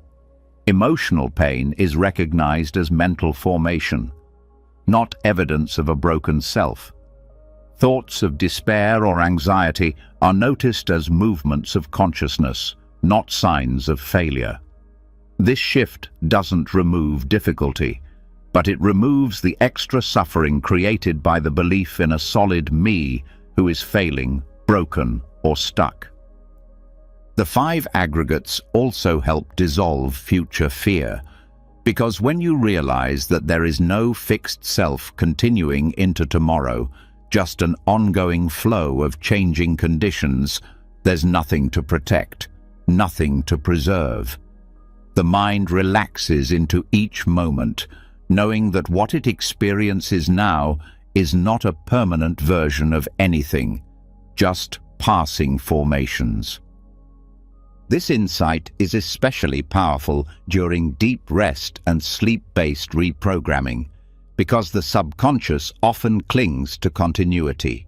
It's the basis of most anxiety, the belief that who I am now will always feel this way. But when the aggregates are gently introduced during rest, through language, tone, repetition, the mind begins to let go of that belief. It starts to process fear as temporary. It holds sadness without bracing. It experiences thoughts without inheriting them. This opens space for new patterns, a new relationship to memory, to identity, to emotion. One based not on ownership, but on observation. Over time, even trauma is reframed. The event remains, but the I that holds it dissolves. The experience loses its grip because the container shifts. It's not suppression, it's not forgetting, it's spacious release. This is how the 5 aggregates function, not just as a description of experience, but as a path to liberation. When you stop identifying with any one of them, you stop suffering over their changes. And when you stop suffering over change, you become free. Each night this is heard, each time these words land in a soft and open mind, the system begins to rebuild itself, not around me, but around presence, around impermanence, around insight. And that insight becomes action. You stop speaking from fixed roles. You stop expecting others to stay the same. You let yourself evolve. You let others grow. You hold the world with less judgment because you see everything as process. Even sleep begins to change. Dreams become less about drama, more about release. The mind stops playing the same internal movies. because the cast and crew are gone. What's left is awareness, spacious, soft, free of narrative. That freedom is not theoretical, it's physiological. The body holds less tension, the breath opens, the jaw unclenches, the heart beats quieter, all because the mind stopped clinging to the illusion that there's a single, solid self holding it all together. There isn't. There never was. And now, you can rest in the space that opens once that truth is felt. And once the illusion of a fixed self falls apart, once the five skandhas are seen clearly as processes instead of a person, the mind no longer tightens itself into roles. Reactions lose their stickiness. Thoughts come and go without crashing into identity. There's a kind of internal freedom that can't be faked. But as that space opens up, a new tension can quietly sneak in, a question that doesn't speak loudly but still shapes every effort forward. Now that I see clearly, what do I do with it? Should I push harder to change, or let go completely? And in the silence between those two extremes, something else begins to emerge. A third way. The one the Buddha called the middle way. This path isn't about balance in the usual sense. It's not moderation between overdoing and underdoing. It's a deeper wisdom that sees both control and surrender for what they are, forms of clinging. One clings to progress, the other clings to release. One says, I must fix this. The other says, I must stop trying. Both are based on desire, both are rooted in identity, and both keep the cycle going. The middle way is different. It doesn't lean into force, and it doesn't collapse into passivity. It moves beneath both, quiet, steady, attentive. It lets effort rise when needed and fall away when not. It doesn't reject discipline. It doesn't chase comfort. It meets the moment exactly as it is, then responds. Not with panic, not with withdrawal, but with presence. This is not an easy concept for the modern mind. Most systems teach in binaries: go all in or give up, push through or let it be. But the middle way doesn't need those poles. It watches the impulse to control, then asks gently, is this coming from wisdom or fear? It watches the pull to let go, then whispers, is this real surrender or subtle avoidance? This is where peace becomes practical, not an abstract concept, not a distant reward, but something felt in the bones when the extremes fall away. In daily life, the pull toward control often hides in the language of self-improvement. I need to get better. I should already be further along. I have to fix this. The intention may be growth, but the energy behind it is pressure, striving without clarity. And that striving wears down the nervous system.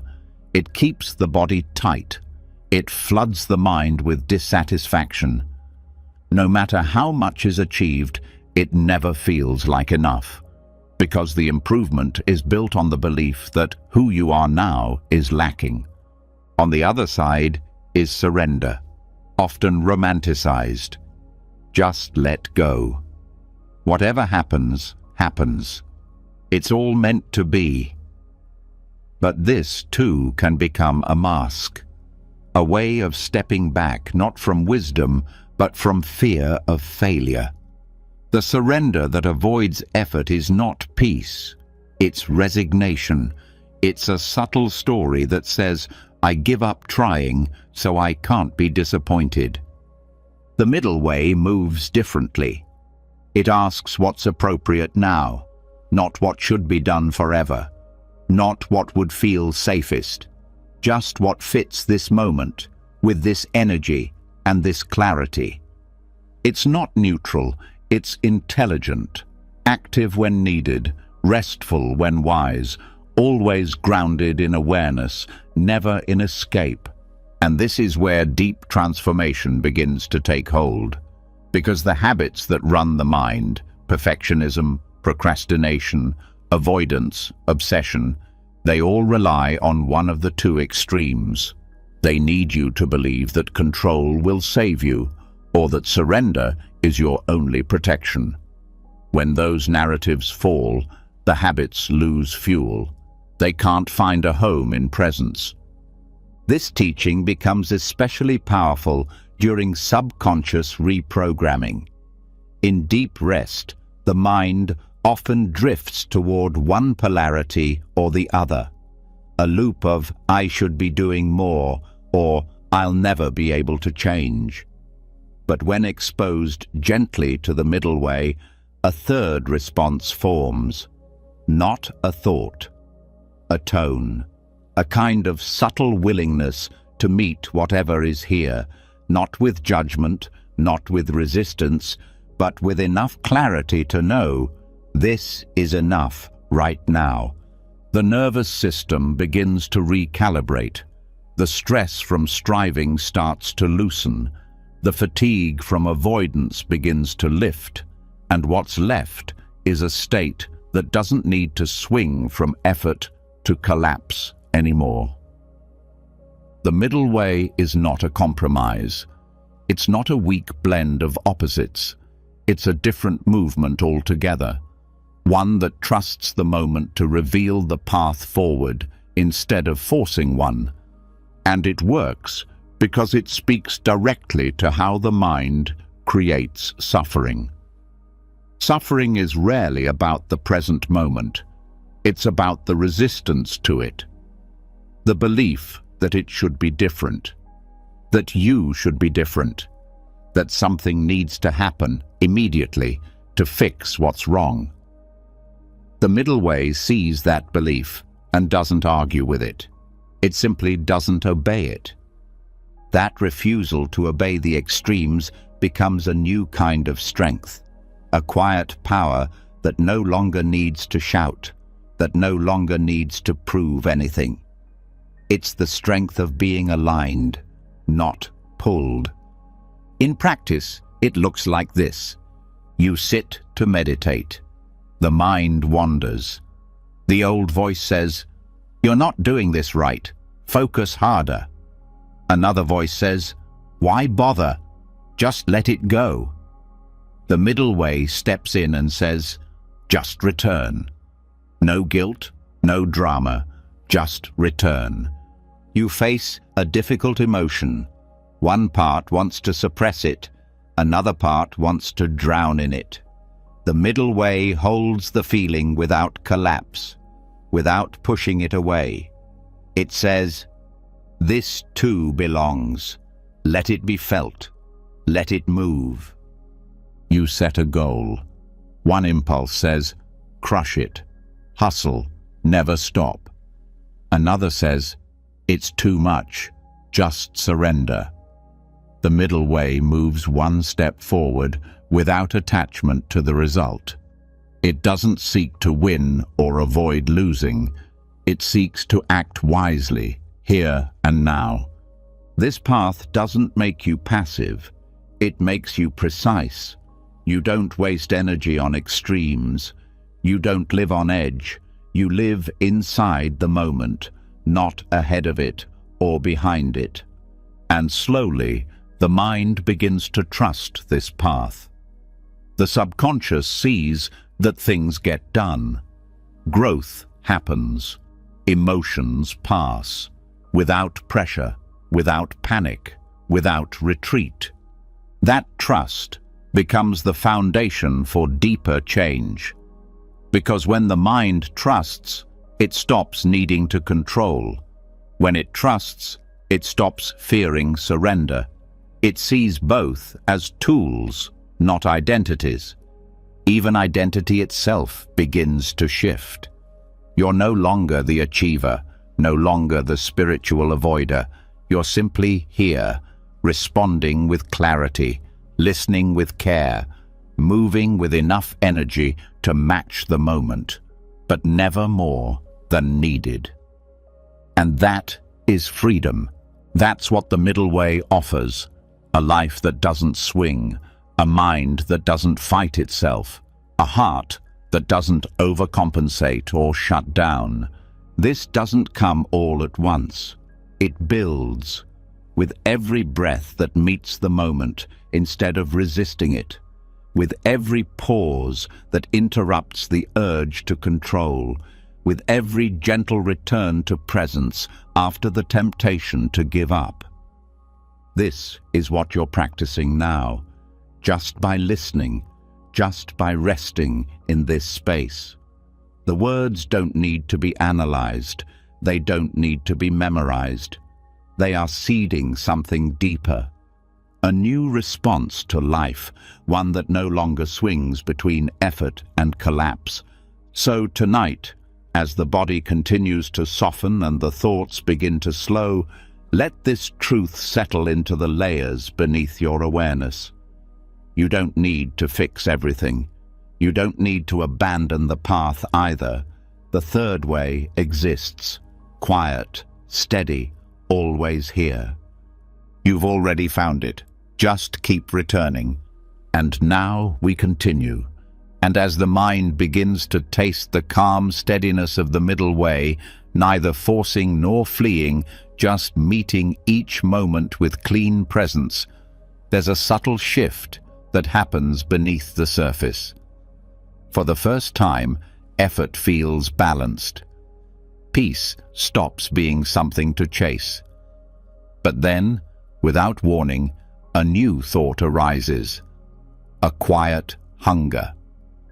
The desire not for status or approval or control, but for awakening itself. The craving not for the world, but for peace, for stillness, for freedom. And at first, it seems harmless, even noble. But left unchecked, this subtle craving becomes the final obstacle, because now the desire is spiritual, and that makes it harder to see. This is the paradox of craving enlightenment. The mind sets out to let go by clinging. It tries to arrive by rushing. It wants to be still, but only after achieving a long list of inner goals. And the very thing it seeks becomes distorted by the way it seeks it. The path collapses into tension again, even though it's dressed in robes of silence. This is a common trap on any inner path. The ambition to reach enlightenment becomes a subtle form of ego reinforcement. Not the loud ego of pride, but the soft ego of spiritual becoming. It whispers, "You'll be whole once you get there. You'll finally be free when you feel constant peace. You'll matter when the mind stops thinking." But underneath those thoughts is the same engine that drives all suffering: craving. Buddhism teaches that craving is the root, not just of material suffering, but of spiritual dissatisfaction too. Wanting enlightenment is still wanting. Wanting to transcend suffering is still attachment to outcome. Even the desire to be a better meditator, to be more mindful, to be more compassionate, when pushed too hard, becomes just another identity to protect. The mind is clever. It will reshape the ego into whatever it thinks will survive. If the self is no longer validated by success or looks or approval, it will look for value in how awakened it is, how silent it feels, how far along the path it's come. And slowly, this new spiritual self becomes just as burdened as the old one, because it's still trying to be someone. It's still trying to become. But here's the truth that breaks the loop. Awakening isn't about becoming. It's about stopping. Stopping the chase, stopping the performance, stopping the idea that peace is somewhere else, waiting to be earned. Enlightenment isn't found by reaching it. It's revealed by no longer reaching. This doesn't mean the path ends. It means the way of walking changes. Instead of striving toward a distant goal, the mind starts to notice what's already here. Instead of comparing today's stillness to yesterday's distractions, it meets each breath with curiosity. Without measuring, without demanding, this shift changes everything. Meditation stops being a task and becomes rest. Reflection stops being self-analysis and becomes silence. Progress is no longer a measurement. It's just presence. This is how reprogramming begins on a deeper level. When the craving for awakening is seen as just another loop, the subconscious starts to let go of its obsession with arrival. It doesn't stop growing, it just grows without tension. You start to feel it in the body, less pressure in the chest, less strain in the breath.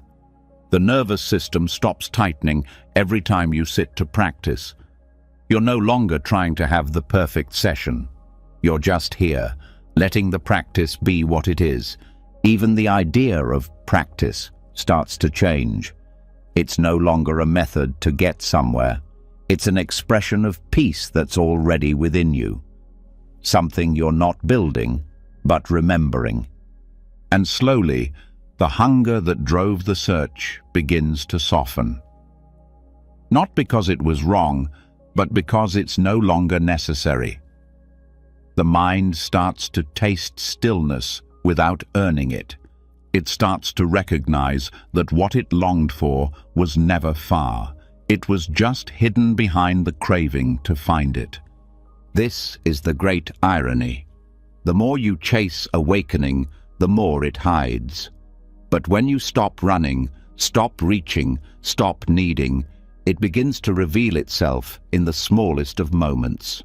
A breath, a pause, a sound, a feeling that doesn't need to be named. Awakening is not something you do. It's something that happens when doing stops being the focus. And this isn't about giving up the path. It's about releasing the tension that distorts the path. You still show up, you still listen, you still care, but you're not clinging to results. You're not measuring silence. You're not building a spiritual identity that needs to be defended. This is especially powerful during sleep reprogramming. Because when the conscious striving pauses, the subconscious has a chance to experience being without trying. It learns that safety doesn't come from arrival, it comes from presence. The body learns that peace doesn't require perfection, it requires permission. Permission to stop improving, just for now. This doesn't lead to laziness, it leads to freedom. You stop trying to change the weather of your mind. You just open the windows, let it move, let it shift, let it be. And in that space, true change happens. Effort becomes natural again. Action becomes lighter. Insight becomes organic. Not because you earned it, but because you're not resisting it anymore. This doesn't mean ambition disappears. It just stops being heavy. You can still wish for clarity, still work toward understanding, still move toward compassion, but it's no longer fueled by fear. It's no longer a craving disguised as growth. It's simply what's arising now in a mind that trusts the path more than it needs to control it. Even language starts to shift. You stop saying, "I'll be enlightened when," and start feeling the question dissolve. There's no countdown, no checklist, no finish line, just the texture of this moment, raw and open, And maybe that's what awakening really is. Not a breakthrough, but the absence of urgency. Not a perfect state, but a peaceful stop. This insight settles deeper the more it's repeated. The subconscious begins to stop chasing itself in circles. The dream of perfection fades. What's left is still effort, but not the kind that grabs. It's the kind that grows. This is why so many great teachers speak of letting go as the final step, not letting go of life, letting go of the one who is obsessed with transcending it. When you meet life as it is, without trying to improve it into enlightenment, the most unexpected thing begins to rise. Clarity. Not dramatic, not glowing, but gentle. Like something familiar returning home. So tonight, as your breath settles and your mind begins to drift, let this truth float with you. There is nothing missing. There is nothing to prove. There is nowhere to get to. The peace you're looking for is already here. It always was. And once the grip around craving dissolves, once the pressure to arrive softens and the mind stops reaching for peace as if it were somewhere far away, something unexpected happens. The absence of grasping doesn't leave a void. It creates a doorway. What was once an effort becomes an opening. What was once a chase becomes a release. And in that release, the whole structure of the old mind begins to fade. Not violently, not with fanfare, but quietly, like something that has completed its cycle. The version of you that needed to control, to improve, to become, simply steps aside. And something else starts to breathe. This is where conscious rebirth begins. In Buddhist thought, rebirth isn't limited to what happens after death. That's one level. But the more transformative teaching points inward, that the self can die many times within a single life, that a person can be reborn not once, but again and again, without ever leaving the body. It doesn't require belief, it requires release, not of breath, but of identity, not of form, but of fixation. Psychological death is not a collapse. It's a surrender of the need to hold on to the old mental frame. The collection of patterns, beliefs, roles, wounds, and expectations that feel like you. They don't dissolve all at once, but with each deep seeing, each letting go, each moment of non-clinging, the old identity loses weight.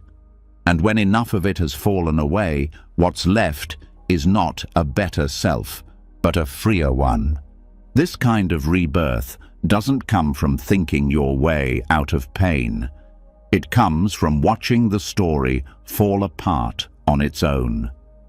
The story that says, I'm this kind of person. This is how I always react. This is what I can't let go of. These thoughts once felt like facts, but now they feel optional, repetitive, empty. Letting them go doesn't leave you with nothing. It reveals that you were never those thoughts to begin with. You were the awareness watching them. Always were, always will be. And when the identification with thought breaks, the version of you that depended on those thoughts begins to disappear. That is the death. Not dramatic, not painful, just a soft ending of what no longer makes sense. The old reaction stops. The old explanation doesn't hold. The old role feels too small. And then a pause. In that pause, something new begins. Not another identity, not another story, just space. From that space, new thought arises, new behavior, new perception, Not from pressure, not from should, from silence. This is rebirth. It's not about becoming someone else. It's about no longer carrying what was never yours. And in that emptying, a new way of being emerges. Not designed, discovered. You speak differently. You respond with less effort. You feel things more fully, but with less fear. The world doesn't change, but how you move through it does. This kind of shift often happens slowly, one layer at a time. The self has many levels, and they don't all dissolve at once. Sometimes you release a role you played for others, sometimes a wound you carried alone, sometimes a belief about what life was supposed to be.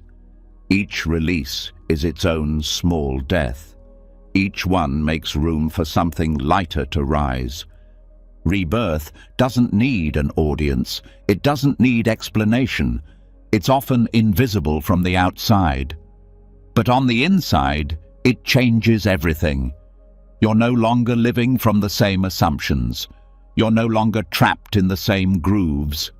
Even memory begins to change.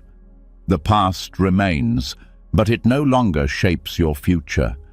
It becomes a reference, not a ruler. And that shift in how memory functions is one of the most powerful signs that rebirth is happening. You no longer react from history. You respond from presence. This process also rewires the nervous system. Because identity is stored in the body, when the story of who you are breaks, the body responds. It starts to unhook from fight or flight, from freeze, from armor. Muscles that were always tense begin to soften. Breath becomes deeper without being controlled. The body no longer prepares to defend an identity that's fading. Sleep becomes easier. Stillness becomes natural. Decisions come with less friction, because the person who used to carry the tension is no longer driving the system. This is how deep healing happens. Not by fixing, by letting the old identity dissolve, by letting the false self die, not with violence, but with understanding. And this process can happen during rest, especially during sleep programming, because in sleep, the ego steps back, the stories pause, the subconscious becomes available, and when the right messages reach it, messages of permission to release, to soften, to let go of the false self, the whole structure begins to shift, without force, without needing to understand. The death of identity begins to happen quietly, cell by cell, breath by breath. The subconscious doesn't resist rebirth when it's introduced gently, when it's shown that letting go isn't danger, it's freedom.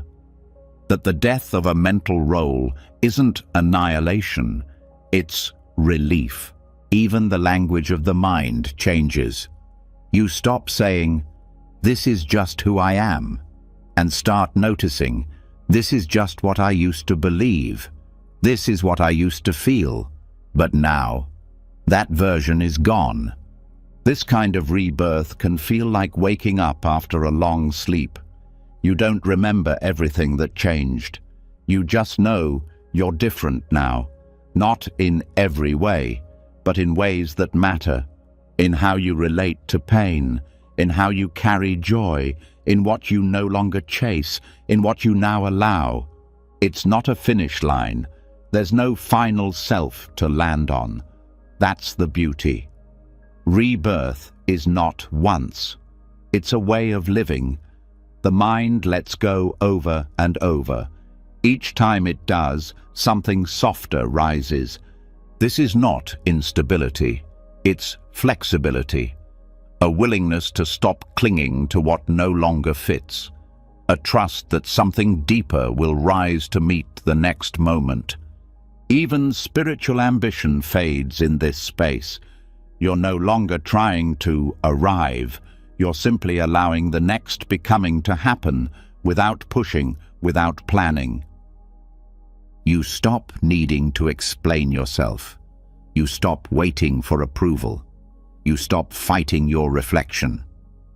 This is the clean slate the mind always thought it needed to earn, but it was never earned. It was only ever revealed when the old layers were allowed to fall away. And what's most beautiful, it doesn't require dramatic change. You don't have to move away, renounce everything, or start over in the material world. The rebirth is internal, silent, powerful. It begins in how you relate to this very breath. You stop carrying your past into the present. You stop dragging your future into the now. And what's left is this simple awareness, this direct contact with life, without the filter of an outdated self. So tonight, as your body softens and your mind moves closer to sleep, let these words carry you into that space. Let go of the version of yourself that doesn't need to survive the night. Let go of the thoughts that once protected, but now only repeat. Let go of the story that said you needed to hold it all together. You don't. Something else is rising now, something quiet, something clear. Let it. And as the old identity quietly dissolves, no longer something to fix, no longer something to defend, a new sense of space begins to open. What felt like self turns into sensation. What once felt solid now flows. And in that quiet transformation, something becomes clearer than ever before. The world outside was never separate from the mind that looked at it.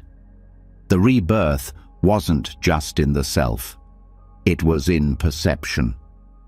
The lens changed and the world changed with it. Because what's seen is never just what's there.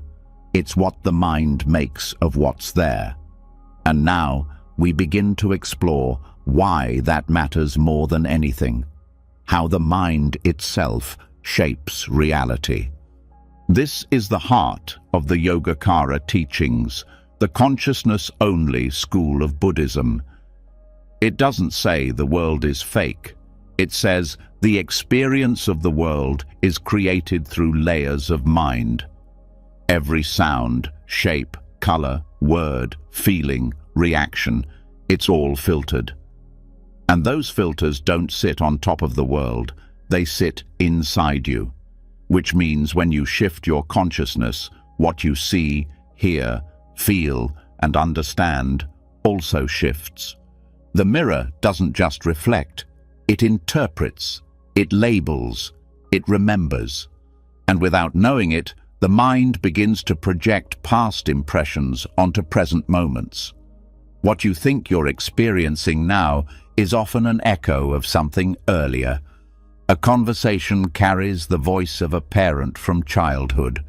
A look from a stranger carries the judgment of a teacher from years ago. A moment of silence feels like rejection, but it's just the past projected forward. This is not metaphor. It's how perception is built. The mind gathers impressions, called vasanas, and stores them like seeds. These seeds ripen when the right conditions appear. Someone speaks, and your mind doesn't just hear the words. It reacts through a filter shaped by old experiences. The result isn't just reality, it's a reflection of your consciousness. And this is where the power of change lives. Because if what you experience is filtered through mind, then changing the mind changes the experience, not in a forced way, in a deeply organic way.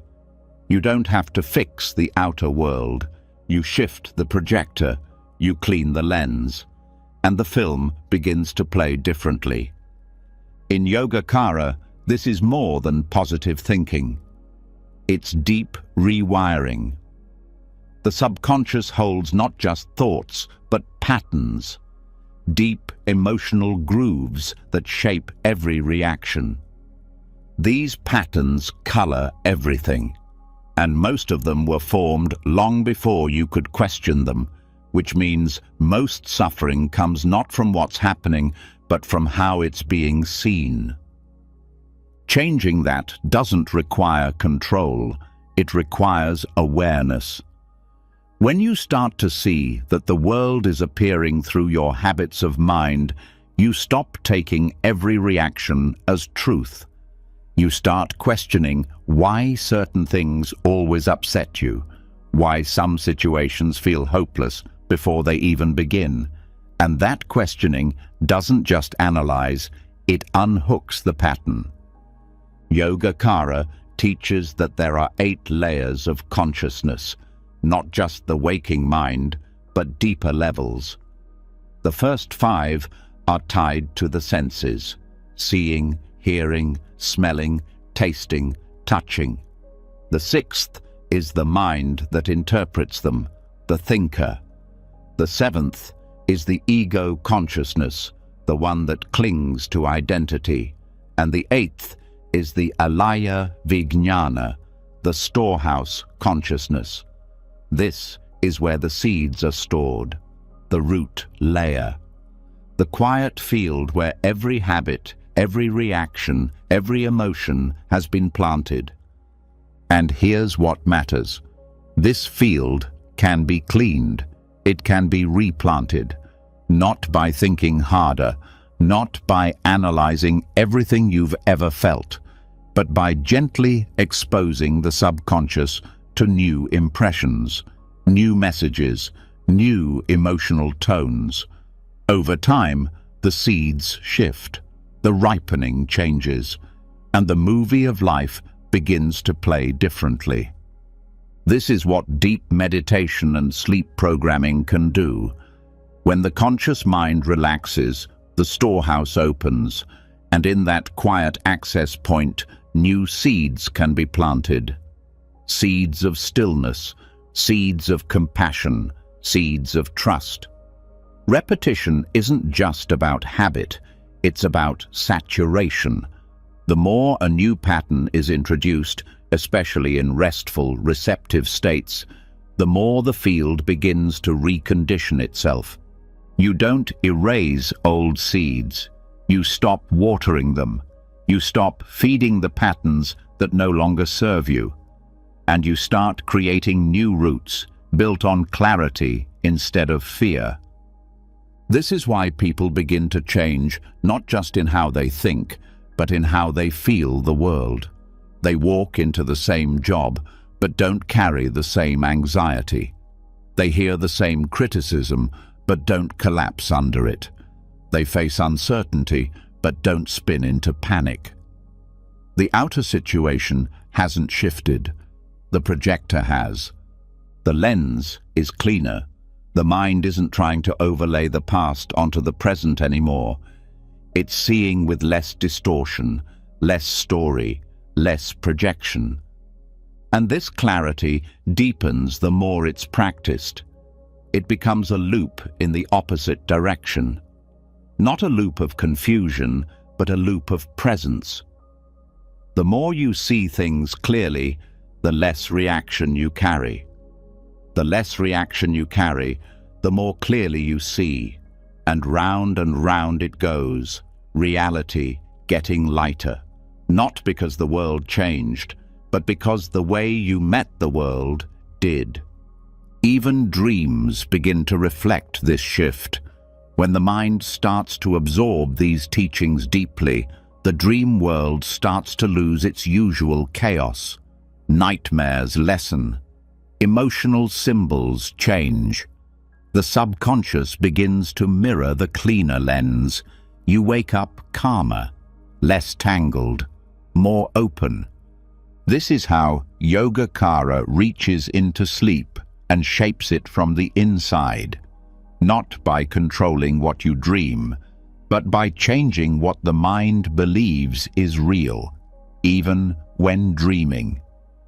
You stop reacting in dreams the way you react in waking life. You begin to watch, to witness, to hold presence even in the middle of the subconscious theater. And that changes your relationship to waking life too. You stop assuming your reactions mean something deep about who you are. You start seeing them as seeds ripening, and that distance allows for choice. Awareness becomes the gardener, the mind becomes the field, and here's what's most powerful. This isn't an escape from life, it's a deeper entry into it. When the projections fade, what's left is not emptiness, it's direct experience. You're no longer talking to your past through other people. You're no longer filtering every emotion through old wounds. You're here, seeing, feeling, meeting life without the extra noise. This is not passivity, it's clarity. You can still act, still speak, still decide, but now your actions aren't shaped by distorted reflection. They're shaped by presence. This is why Yogacara is sometimes called the science of perception, because it doesn't tell you what to think. It shows you how you're thinking, and from that insight, the whole structure of suffering begins to collapse. Because what you think is the world is often just a reflection of your conditioning. And when you stop projecting that conditioning onto everything, the world becomes gentler, more spacious, more workable, not because it got easier, because your lens got cleaner. So tonight, as you rest in this space, let this truth settle into your deepest layers. Nothing needs to be changed for clarity to arise. You don't need to control your thoughts. You don't need to fix your emotions. You just need to meet them with enough awareness to stop feeding the old projections. Let the old seeds go dry. Let the new ones take root. Let the mirror reflect not your past, but your presence. And as the mirror of the mind begins to clear, no longer reflecting distortions, no longer coloring the world through unconscious patterns, a new kind of perception quietly takes root. Life becomes lighter, not because less happens, but because less is projected. Experiences unfold without being tangled in old stories. Even dreams begin to soften. The nightmares lose their edge. The symbols feel different. And in that space between waking and sleep, something opens. A doorway the conscious mind usually misses. A chance not just to rest, but to wake up within the resting. This is where dream yoga begins, not as fantasy, but as a tool for deep transformation. In Tibetan Buddhism, dream yoga is not about escapism. It's about insight. It's the practice of becoming aware within dreams, so the same clarity that guides waking life can begin to illuminate the subconscious. It doesn't reject dreaming. It trains the mind to recognize that dreaming is still mind, still experience, still a realm of karmic activity. And that makes it trainable. Most people spend a third of their lives asleep, and much of that time caught in dreams that run on autopilot. Emotions rise, scenarios unfold, characters act and react, but rarely does the dreamer recognize that none of it is solid. That recognition, lucid awareness, is what begins to turn a passive dream into a spiritual practice. Lucid dreaming is the first layer. It starts with simply knowing within the dream that it is a dream. That moment of realization, even if fleeting, can interrupt the usual logic of the subconscious. The dream doesn't end. It becomes fluid. choice reappears, perspective sharpens, and what's most powerful is this: fear starts to lose power. Because once the dreamer knows the tiger isn't real, the running stops. Once the fall begins, but is seen for what it is, the panic fades. This creates a new emotional blueprint. The subconscious learns that clarity is possible even in chaos, that freedom is available even in conditioned space. And when this realization deepens into dream yoga, it goes beyond control and into witnessing. The goal isn't to fly or change the setting or manipulate the dream for pleasure. It's to bring the same presence from meditation into the dream, to see how mind moves, how identity clings, how fear rises and passes, without reacting, without fixing, just being aware in the dream as if it were meditation in motion. This practice rewires the subconscious at a unique level. Because the dream state is where much of the emotional backlog gets processed, it's where unresolved fears rise, often symbolically. It's where identity patterns replay themselves in exaggerated form. Being conscious in that process allows for gentle intervention. A fear appears, and instead of fleeing, the dreamer watches. A conflict rises, and instead of fighting, the dreamer sees it unfold without judgment. Over time, the dream world becomes less threatening, not because it changes, but because the awareness inside it changes. The emotional body learns to stop tightening. The subconscious begins to associate presence with safety, even in confusion. This kind of rewiring cannot always be done in waking life. The defenses are too high, the patterns too quick. But in dreams, where logic is looser and images speak louder than words, the mind can begin to heal symbolically. Dream yoga also helps dismantle the fixed sense of self, because in a dream, the roles shift, the settings morph, the identity isn't stable. You might be someone else, somewhere else, feeling things disconnected from your daytime beliefs. And when awareness rises inside that instability, it teaches the deeper mind that self is flexible. Not in theory, in experience. That flexibility is essential for transformation. It breaks the illusion of permanence. It shows the mind that identity is just context plus memory. That fear doesn't need a backstory to feel real, and also doesn't need to be believed to lose power. With regular dream yoga, even nightmares begin to change. Not just because they're avoided, but because they're transformed. The fear is seen, the mind meets it, and the body learns it can be held, not just survived. This builds emotional resilience that carries into waking life.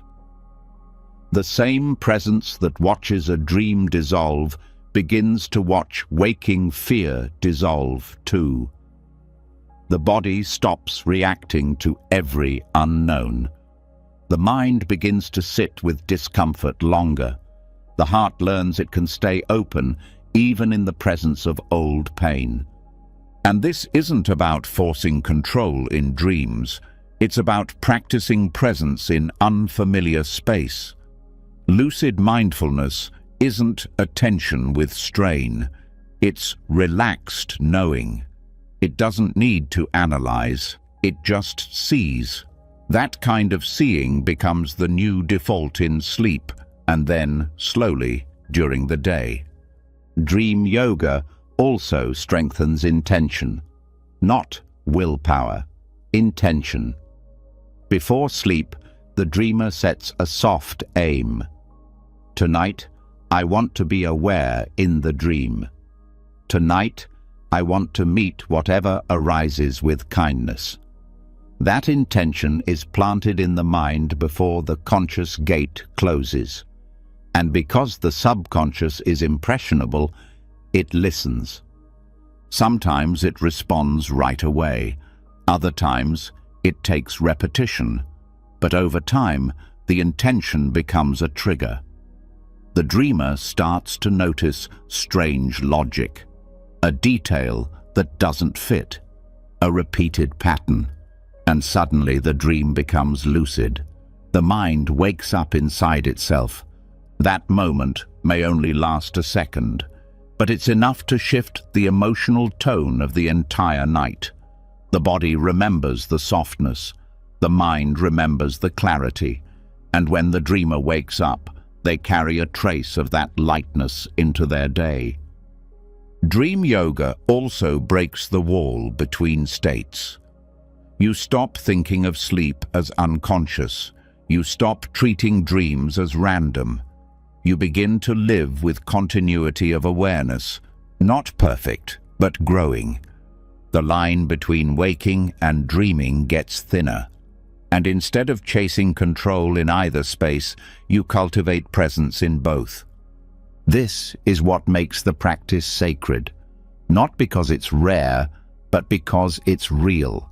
It doesn't rely on belief. It doesn't require special skills, just attention, just curiosity, just the willingness to wake up, even when the body is asleep. And that willingness grows the more it's invited. Every night you rest with these teachings, the subconscious learns to listen.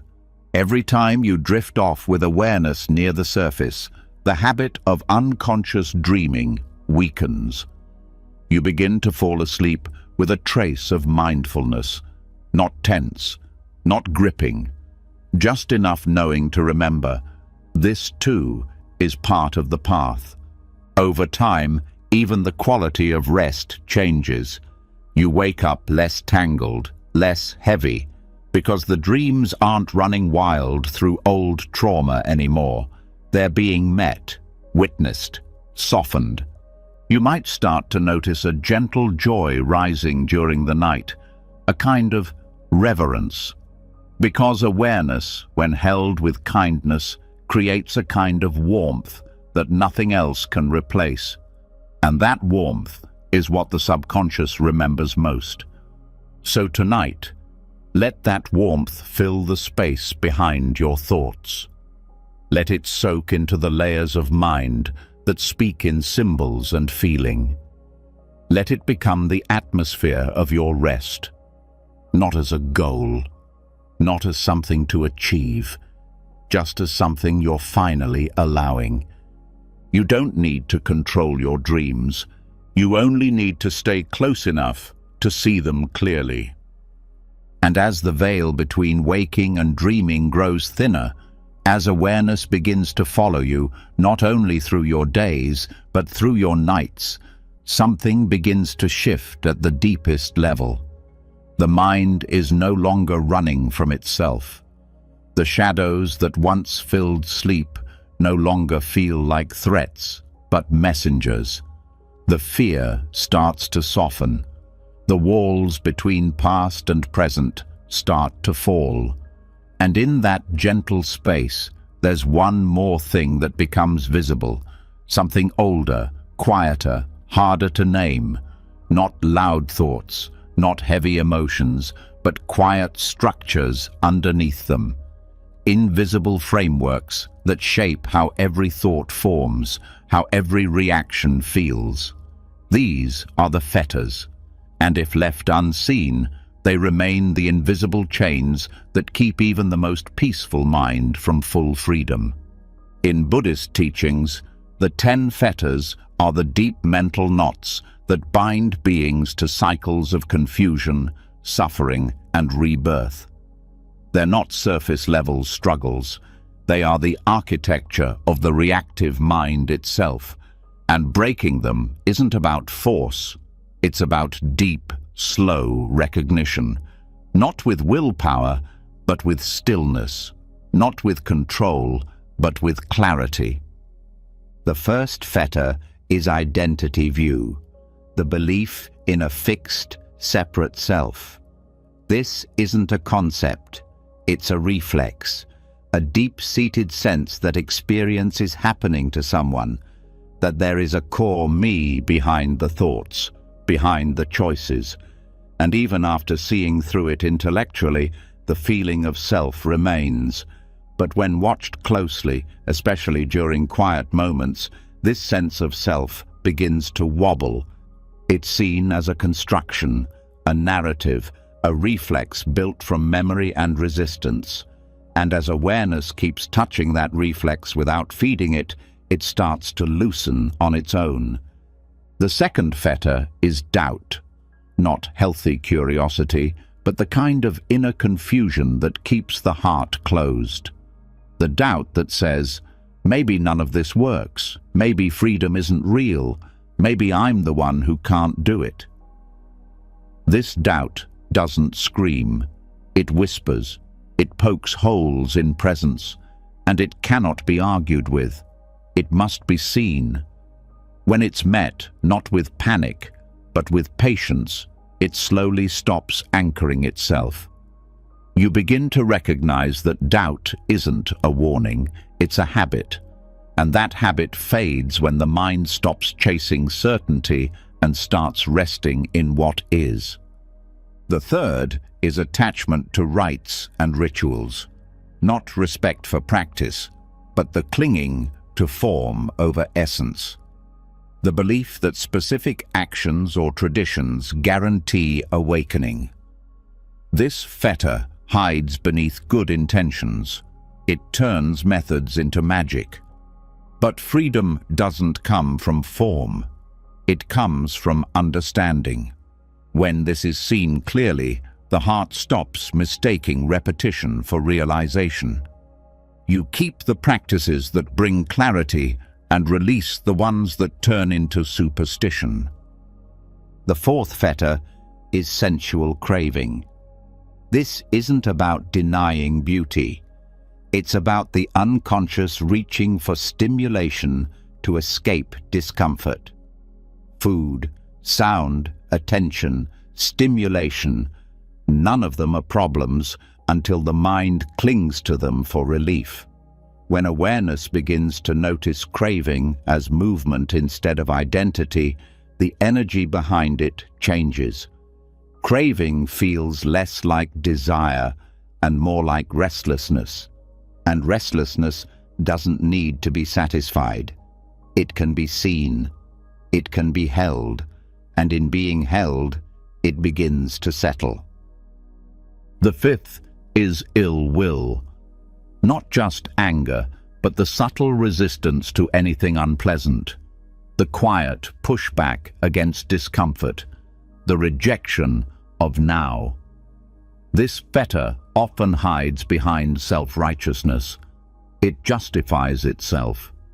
But when awareness meets ill will without agreeing or resisting, its heat cools.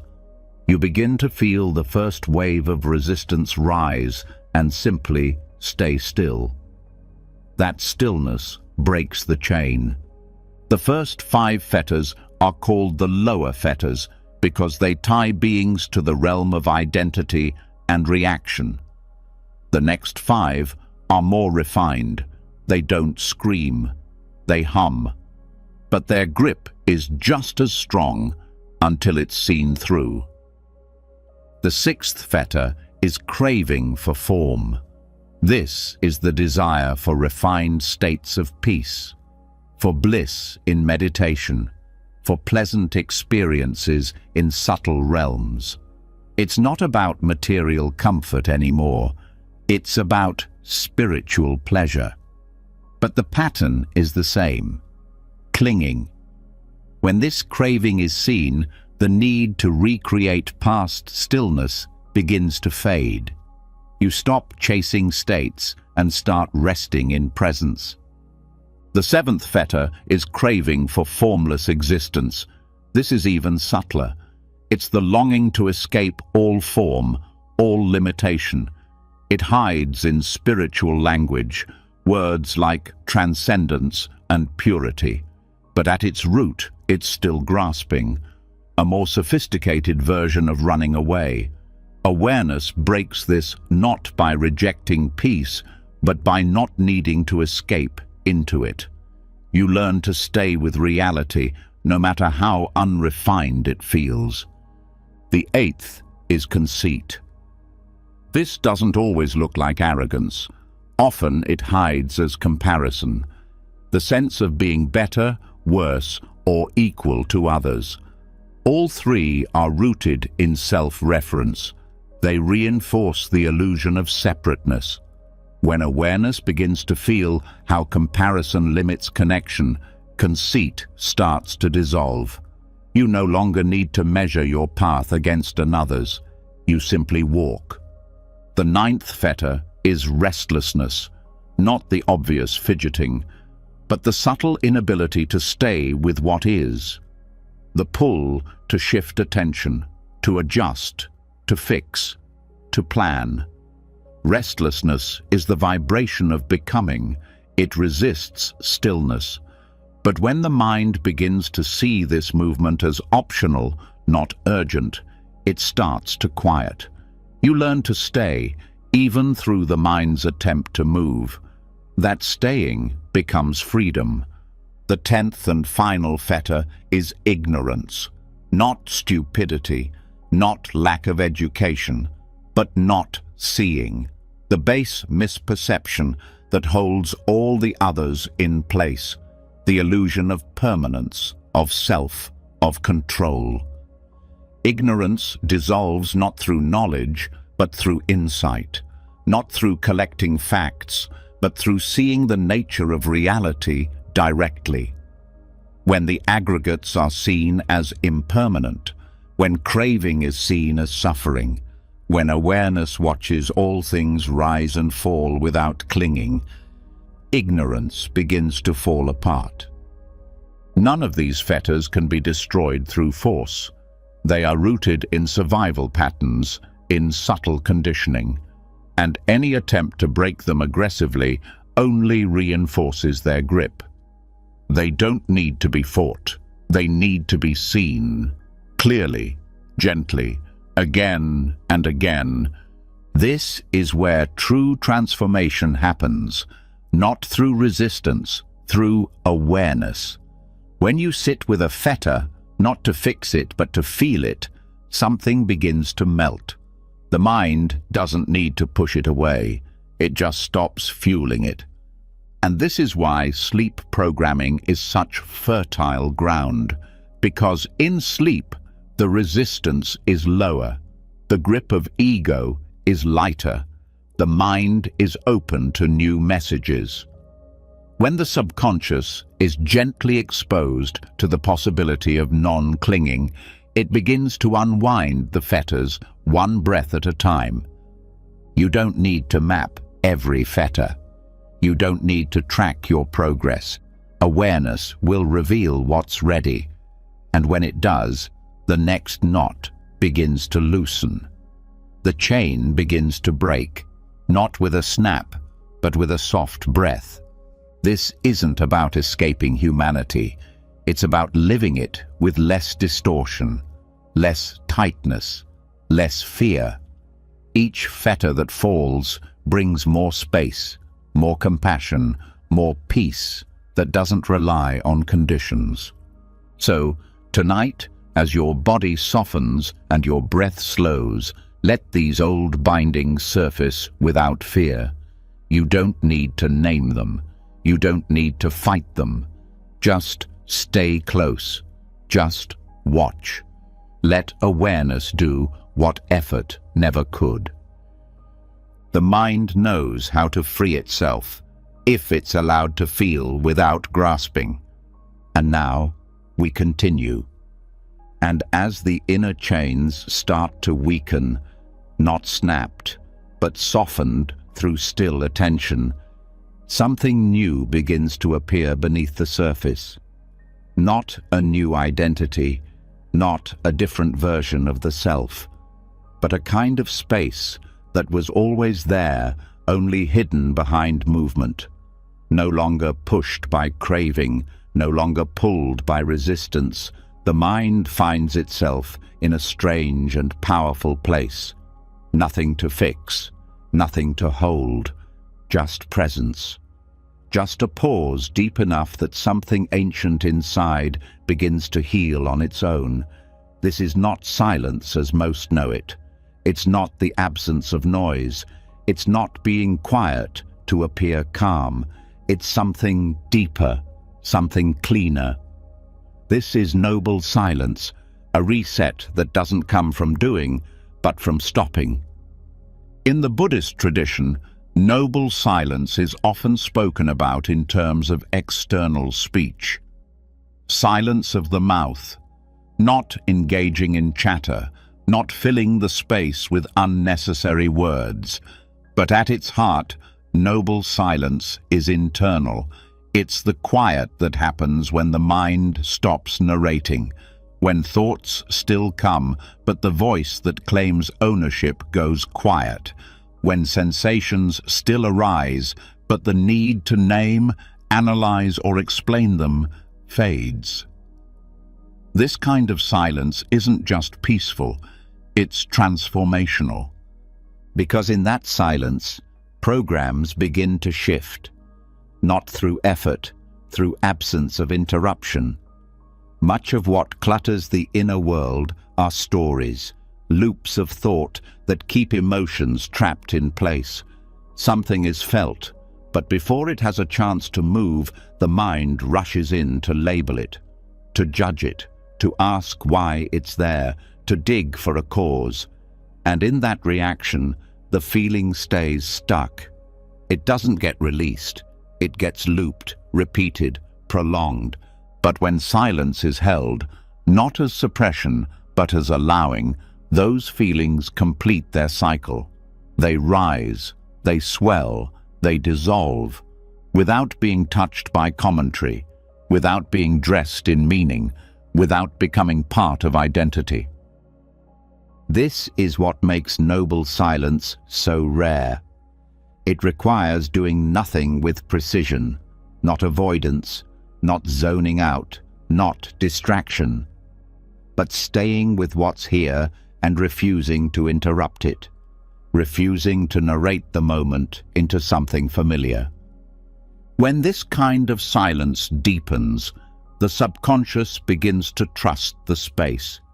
It begins to open the vault.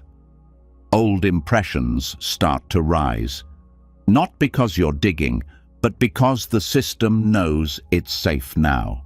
It's not being judged, it's not being rushed, it's being witnessed. And in that witnessing, the mind begins to reprogram itself. This kind of reset doesn't happen during noise. It doesn't happen during analysis. It happens during presence, the kind of presence that lets a thought come and doesn't follow it, that lets a memory rise and doesn't retell it, that holds an emotion without asking it to leave. Most emotional damage isn't caused by the original pain. It's caused by the commentary built around it, the conclusions drawn, the roles created, the identity formed in reaction. Silence cuts through all of that, not by force, but by staying out of the way. It's in this space that clarity is born, not new ideas, not plans. Clarity that sees what's always been true, but never had room to speak. The kind of truth that doesn't come from logic. It comes from contact with what is, free from noise. And this truth doesn't speak in language. It moves through the body, through shifts in posture, through deeper breath, through tension that leaves without explanation. The nervous system, long conditioned to brace and defend, begins to settle into the background of this silence. Even the breath changes. It stops performing. It becomes natural, rhythmic. The mind, sensing no threat and no task, begins to synchronize with the body again. Thought slows. Awareness spreads, not dulled, but wide open. This is noble silence, not as technique, but as refuge. The ego cannot survive in this space, not because it's destroyed, because it has nothing to attach to. It can't narrate, it can't compare, it can't define. It drifts to the side. And what's left isn't emptiness, it's peace without edge. This silence is what allows internal systems to reboot. Patterns that have been running for years begin to unwind, not because you're actively solving them, but because you're no longer feeding them with attention. They no longer feel necessary. The loop was fueled by the noise. Without it, the loop loses energy. This is why deep retreats often use silence as their foundation, because silence isn't an absence, it's a teacher. It shows you where your resistance lives. It reveals where the mind still clings, not to punish, but to invite release. When silence becomes regular, not as escape, but as practice, the personality itself begins to soften. Reactions feel less sharp. Preferences feel less rigid. The need to prove or defend starts to fade. You're no longer reacting to every word, every glance, every shift in your surroundings. You're resting in something stable, something quiet. And that quiet becomes a kind of inner home. This home is always available, but most people pass it by because they're waiting for silence to feel comfortable before they enter. But silence often feels uncomfortable at first. It brings up everything the noise was covering. That's why most avoid it. They fill the space because stillness feels unfamiliar, but the unfamiliar is where the transformation lives. If you stay, if you let the discomfort rise and fall without feeding it, silence begins to change its texture. It goes from empty to full, from blank to sacred. It begins to feel like the ground of your being, not a break from your life. That's when true reprogramming begins, because now the system isn't just less reactive, it's more receptive. It's no longer stuck in the same defense strategies. It's open to new input, not because it was forced, but because the noise that blocked it has finally quieted. This is where sleep becomes powerful, because sleep, when held with gentle awareness, amplifies noble silence. The body may rest, but the inner space doesn't disappear. If anything, it expands. Thoughts slow, identity fades, and the subconscious begins to move in that silence, like water finding its own level. When this becomes regular, when you fall asleep not with mental chatter, but with gentle, open presence, the mind starts to associate rest with clarity. The emotional body stops bracing. The breath begins to guide the nervous system back to baseline. This reset doesn't just prepare you for tomorrow. It rewrites how you hold the past, how you respond to the future, how you meet each moment when it comes. This is not theoretical, it's physiological, it's neurological. When the brain stops being fed constant noise, it starts to prune the unused pathways. It starts to strengthen the ones connected to calm. This isn't done through force. It's done through stillness, the kind that doesn't need to think its way to peace. It simply stops adding to the problem. And over time, this kind of silence teaches the mind that not every question needs an answer, that not every problem is real, that not every fear needs a plan. Some things simply pass when they're no longer narrated. So tonight, let this be your atmosphere. Not silence, as an absence, but silence as a living space, as a reset that happens not with pressure, but with presence. Let the breath be quiet. Let the thoughts slow without being stopped. Let the body drift without being controlled. You don't need to solve anything right now. You don't need to analyze what's rising. Just let it rise, let it move, let it go. The mind will update itself when you stop interrupting the process. Let the silence do its work. And as noble silence becomes more than just a pause, as it begins to rewire the nervous system, soften mental noise, and teach the heart to sit without judgment, what starts to emerge beneath that quiet is something many never notice until it's gone. A voice, not spoken out loud, not heard with the ears, but always there, always running. It comments, it questions, it narrates, it repeats. It tells the story of who you are, what others meant, and how the day went. This voice shapes more than moods. It shapes identity. It shapes decisions. And yet, it often goes unnoticed. But once awareness settles enough to hear it clearly, it becomes obvious. This voice is not neutral. It carries karma, and the way it speaks leaves marks, not just outside in conversation, but inside, deep within the subconscious. This is the karma of speech, not punishment, not superstition. Karma simply means cause and effect, and speech, both external and internal, is one of the most overlooked causes in the human experience. Words are not just noise, they are actions, and actions have consequences. Even thoughts, when repeated with enough emotional weight, become a kind of internal speech, and that speech leaves grooves in the mind. Grooves that shape how experience is filtered, how worth is felt, how fear is interpreted. These grooves are not destiny, but until they're seen, they act like it. Most people speak to themselves in ways they would never speak to someone they love, harshly, critically, with sarcasm or dismissal. And over time, that inner speech becomes the voice of reality.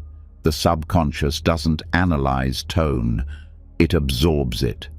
Every time the internal voice says, "You always fail," the body hears it. Every time it says, "No one really cares," the emotional system listens. These phrases, said silently and often, become background programming, not because they're true, but because they're familiar. The problem isn't just what's said, it's how it's said. Tone matters. Intention matters. A soft voice carries a different karma than a sharp one. A doubtful whisper leaves a different trace than a kind reminder. And these tones form layers in the mind, layers that eventually affect behavior, confidence, even health. Reprogramming begins with noticing this voice, not to silence it, but to hear it without becoming it. The shift starts when awareness steps in between thought and identification. When the thought says, "I'll never change," awareness simply hears it without agreement. When the voice says, "This is too much," awareness doesn't argue. It listens. That listening breaks the automatic response. That listening creates space. In that space, new speech can be introduced. Not fake positivity, not forced affirmations, but speech rooted in truth and compassion. Words that acknowledge struggle without becoming it. Tones that support instead of critique. Internal sentences like, "This is hard, but I can breathe through it," carry a different energy than, "I can't take this anymore." Both may rise. Only one needs to be believed. This kind of rewiring takes repetition, but not effortful repetition, not chanting mantras with gritted teeth. It takes gentle consistency, a willingness to notice the harmful voice and let it dissolve again and again. A willingness to replace it softly with something kinder. Over time, the subconscious begins to absorb this new tone, and what was once reactive becomes calm. What was once self-punishing becomes self-trusting. Even external speech reflects this change. The more the internal voice softens, the more external communication shifts. Not because you're trying to sound different, but because you feel different. Words become slower, less defensive, more curious. Listening improves, conflict softens, the need to prove dissolves, because the inner dialogue is no longer a battleground. And when you speak differently to others, the external karma changes too. Words uplift or depress. They connect or divide. They create momentum or resistance. Every conversation plants seeds. And when those seeds are planted with awareness, they grow into relationships that reflect peace, not performance. But it all starts inside. Most of the inner voice is inherited from parents, from school, from culture, from early experiences that taught the nervous system how to protect itself with thought.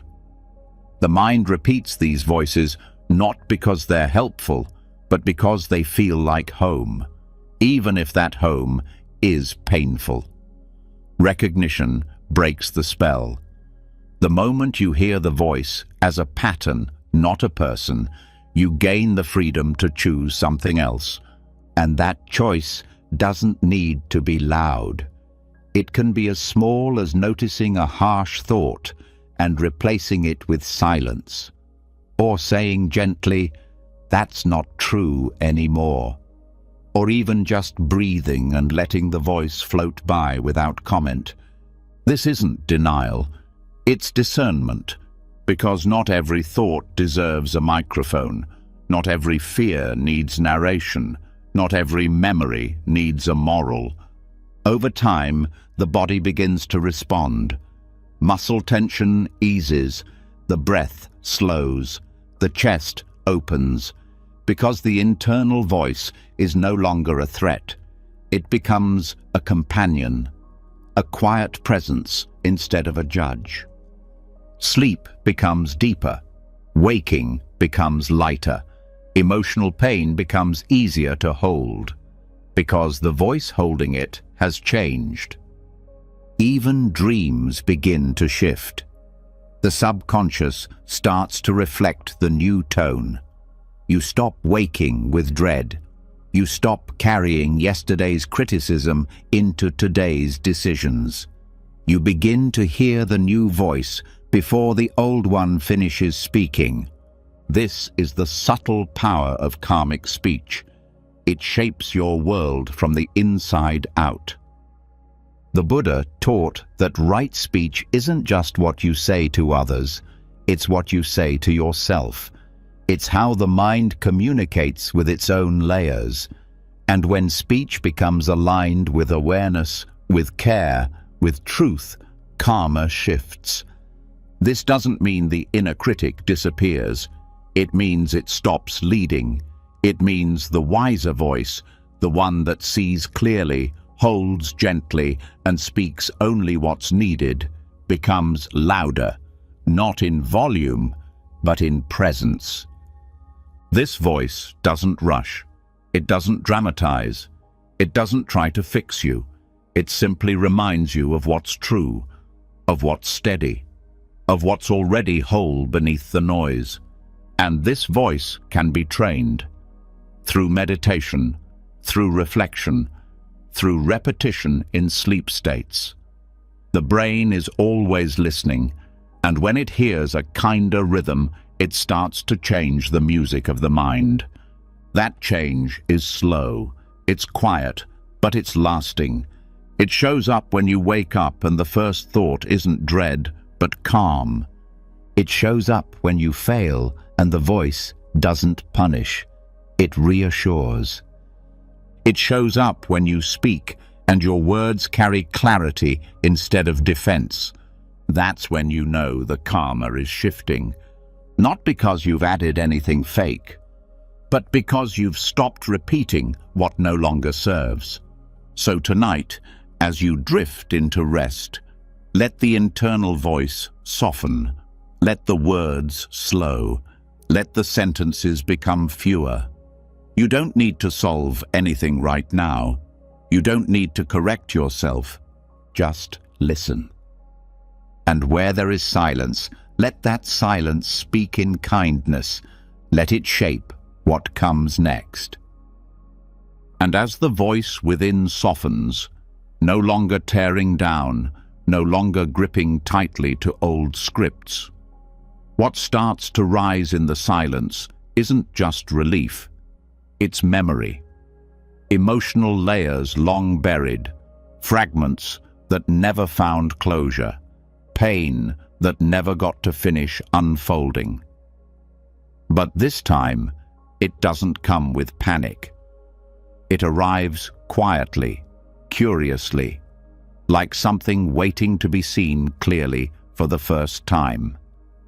The internal voice is no longer interrupting, and so the deeper material finally speaks. Not to hurt, not to rewind, but to be transformed. And this is where the most powerful alchemy begins. Not the escape from suffering, but the turning of suffering into fuel. This is the lesson of the lotus in the mud. In Buddhist imagery, the lotus flower is more than beautiful. It's a symbol of transformation. Because it doesn't bloom in clean water, it grows from mud. Thick, dark, nutrient-rich mud. Its roots are hidden in what most would call unworthy, unclean, impure. And yet the blossom is untouched by the dirt it rises from. That's not coincidence. It's metaphor for the mind, for life, for suffering itself. The lotus grows not in spite of the mud, but because of it. The very conditions that seem unspiritual, undesired, heavy, those are the conditions that feed the flower. And this isn't just poetic, it's practical, because every mind holds its own version of mud: regret, anger, shame, fear, loneliness, old stories, old grief, patterns that seem like burdens but under the right conditions become seeds for awakening. The mistake most people make is trying to get rid of the mud, suppress it, hide it, transcend it. But in Buddhist practice, the mud is not your enemy. It's the starting point. It's the teacher. It's the raw material that, when touched with awareness, becomes the very thing that helps you grow. This transformation doesn't happen through effort. It happens through relationship.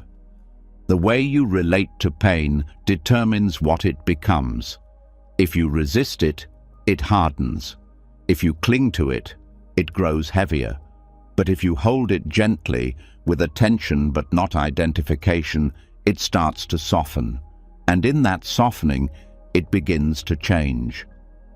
This is the heart of mindful alchemy, not changing pain into pleasure, but changing resistance into presence, changing the instinct to run into a willingness to stay.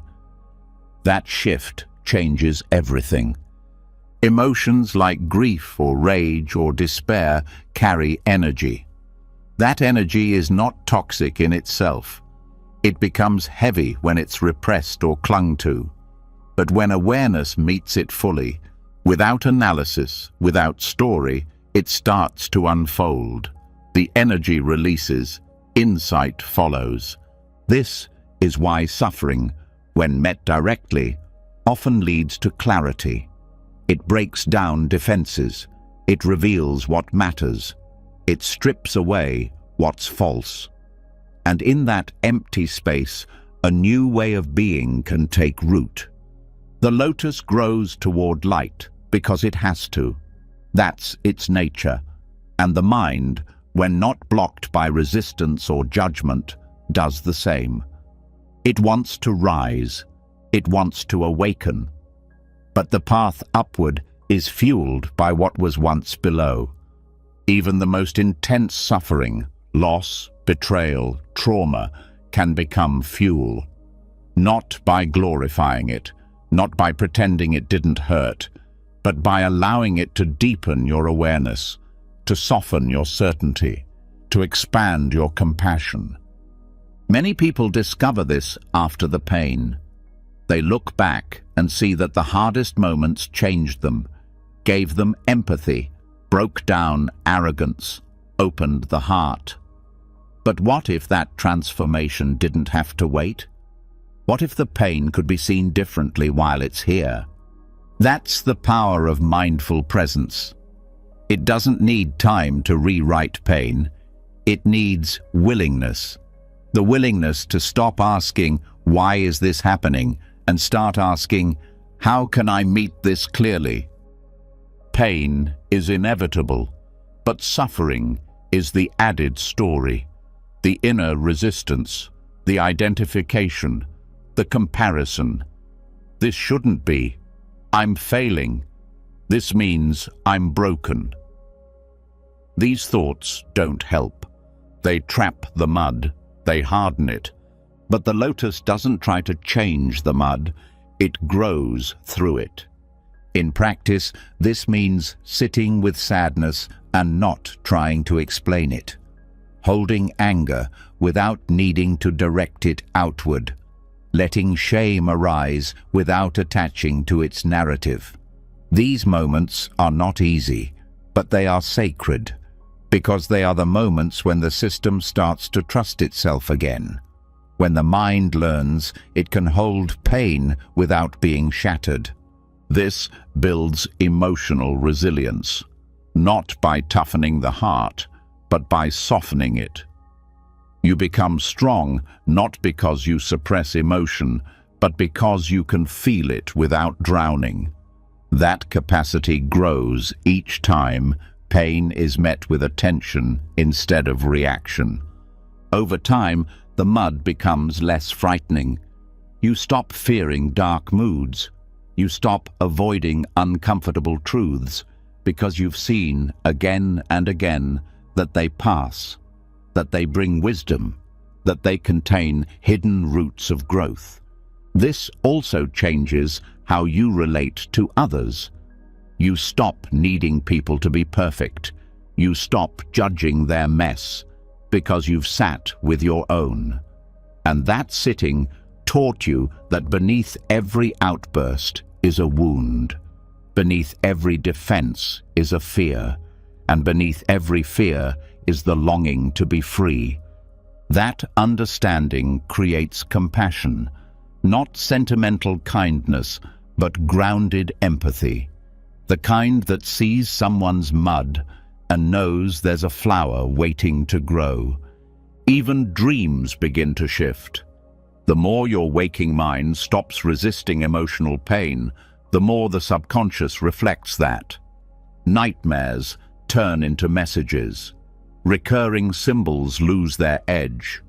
The inner world becomes less reactive, more revealing, because it's no longer hiding what you've already learned to face.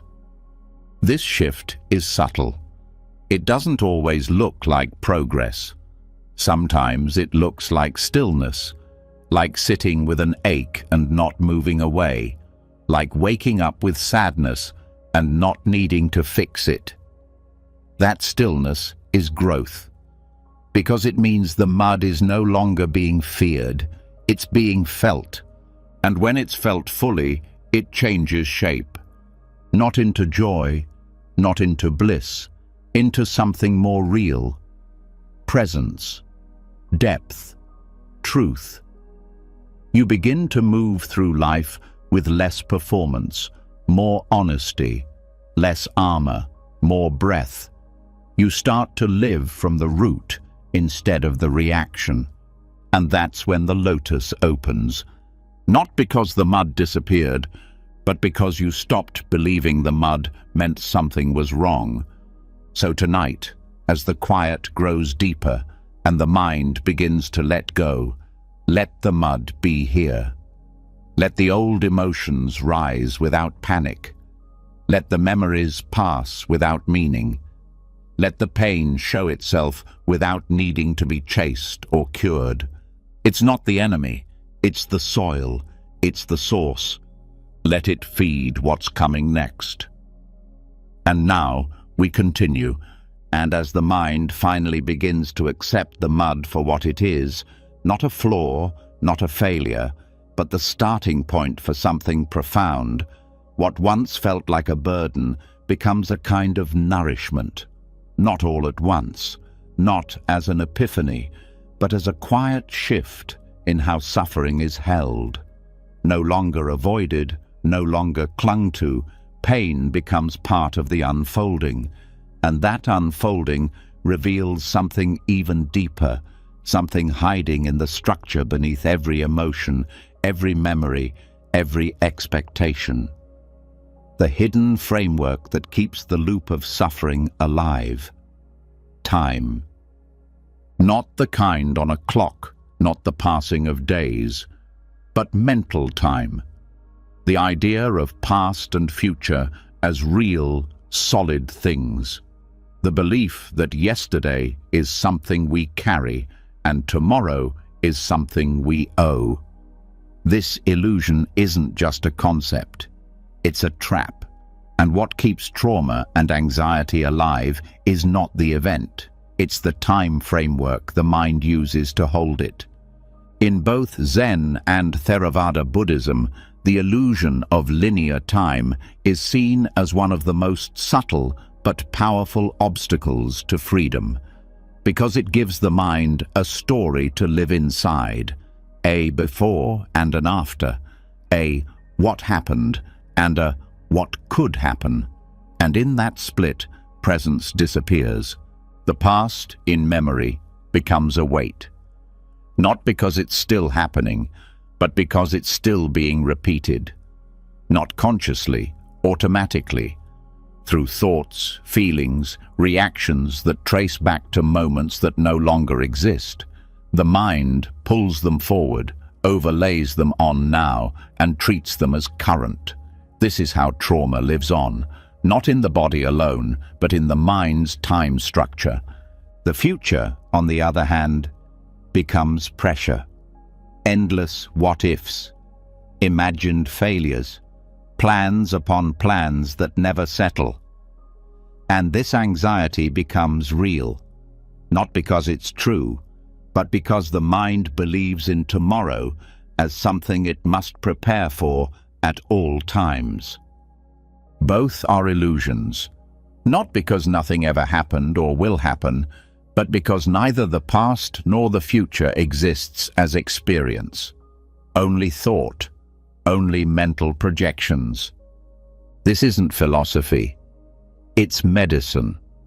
When the mind begins to feel the illusion of time directly, not just think about it, but see through it, something releases. The nervous system begins to relax, the breath deepens, not because everything is resolved, but because the framework that held the pressure starts to dissolve. The present moment in Buddhism is not a cliché. It's the only real point of contact, not a second on a watch, but the direct knowing of experience right now. The sensation, the breath, the awareness. Everything else is memory or imagination. And when the mind lives outside the now, suffering increases, because it's trying to manage something it can't touch. You can't touch yesterday. You can't touch tomorrow. You can only imagine them. And yet the body reacts to them as if they are here. This is why fear arises before anything happens, why grief lingers long after the moment passes, why shame repeats itself for years. Because the mind believes in the line of time, and the body follows. Theravada teachings point to this directly. Everything arises and passes moment by moment. There is no stable thing continuing through time, not in thought, not in identity. Even the mind is not a river. It's a series of drops, each one fresh, each one fading. When this is seen clearly, the need to fix the past or prepare the future softens. Zen cuts even sharper. It doesn't explain, it points. When asked about time, a Zen master doesn't give theory. He asks, "Show me your past. Where is it?" Or says, "Drink tea." Because the teaching isn't in the words, it's in the cut. The moment you leave the now, the practice stops, the illusion begins. Zen trains the mind not to destroy time, but to stop believing in it, to move with life without adding narrative, to walk without dragging memory behind or chasing future versions of self. This shift is subtle but practical. It changes how you wake up, how you work, how you relate. No longer projecting into what might happen, you deal with what's here. No longer reacting to what already passed, you meet what's now. Even regret begins to feel different. It loses its grip, not because you ignore it, because you stop living in it. It's seen as a thought, not a sentence, a shadow, not a truth. The same with fear. Most fear is about what hasn't happened. The body braces for a future it can't see. But when the timeline collapses, the fear often collapses too. Because in this breath, right now, there is space, there is calm, and the body begins to trust that. This doesn't mean you forget your story. It means you stop becoming your story every time you think it.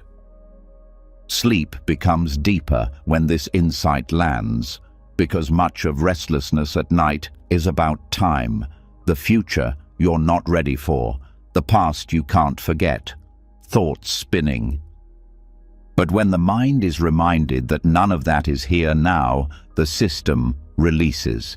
Not always instantly, but with practice the body learns. There is no tiger, no deadline, no replay, just presence, just stillness. This is where the most powerful healing happens, not from rewriting time, but from stepping out of it, from seeing that each breath is fresh, that you don't need to drag the old version of you into every room, that the pressure to become can drop. This opens the door to joy, not the joy of arrival, the joy of relief, of dropping the weight, of waking up without past eyes or future tension, of seeing what's here and knowing it's enough. And even when pain is here, that too becomes lighter, because it's no longer wrapped in history. It's no longer inflated by what it could mean tomorrow. It's just sensation, just emotion, just this moment. And this moment, no matter how intense, is always bearable when it's not multiplied by time. Practicing this doesn't require hours of meditation. It starts with noticing. When do you leave now? When does thought drift into yesterday's wound or tomorrow's worry? Can you feel it? Can you return? Each return is a reset. Each time you feel the breath, hear the sound, notice the body, you've dropped out of time. You've returned to what's real. And when this becomes a rhythm, life shifts. You stop rushing, you stop rehearsing. You begin to meet each moment like a guest, not a problem. That meeting becomes your new home. And in that home, you're no longer ruled by what was or what might be. You're here, fully, freely, finally. So tonight, let the future go dark. Let the past go quiet. Let the breath be the only thing you follow. Nothing else is needed. Nothing else is real. You are not behind. You are not ahead. You are here.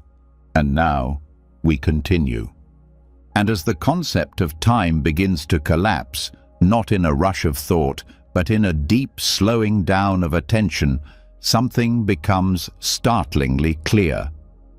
The mind that was always running forward or reaching backward now begins to rest in the only place it can ever truly be. And in that rest, one sees what has been hiding beneath the motion all along, a kind of hunger, not for food, not even for love in the ordinary sense, but for something less defined, a need to feel full, safe, seen, whole.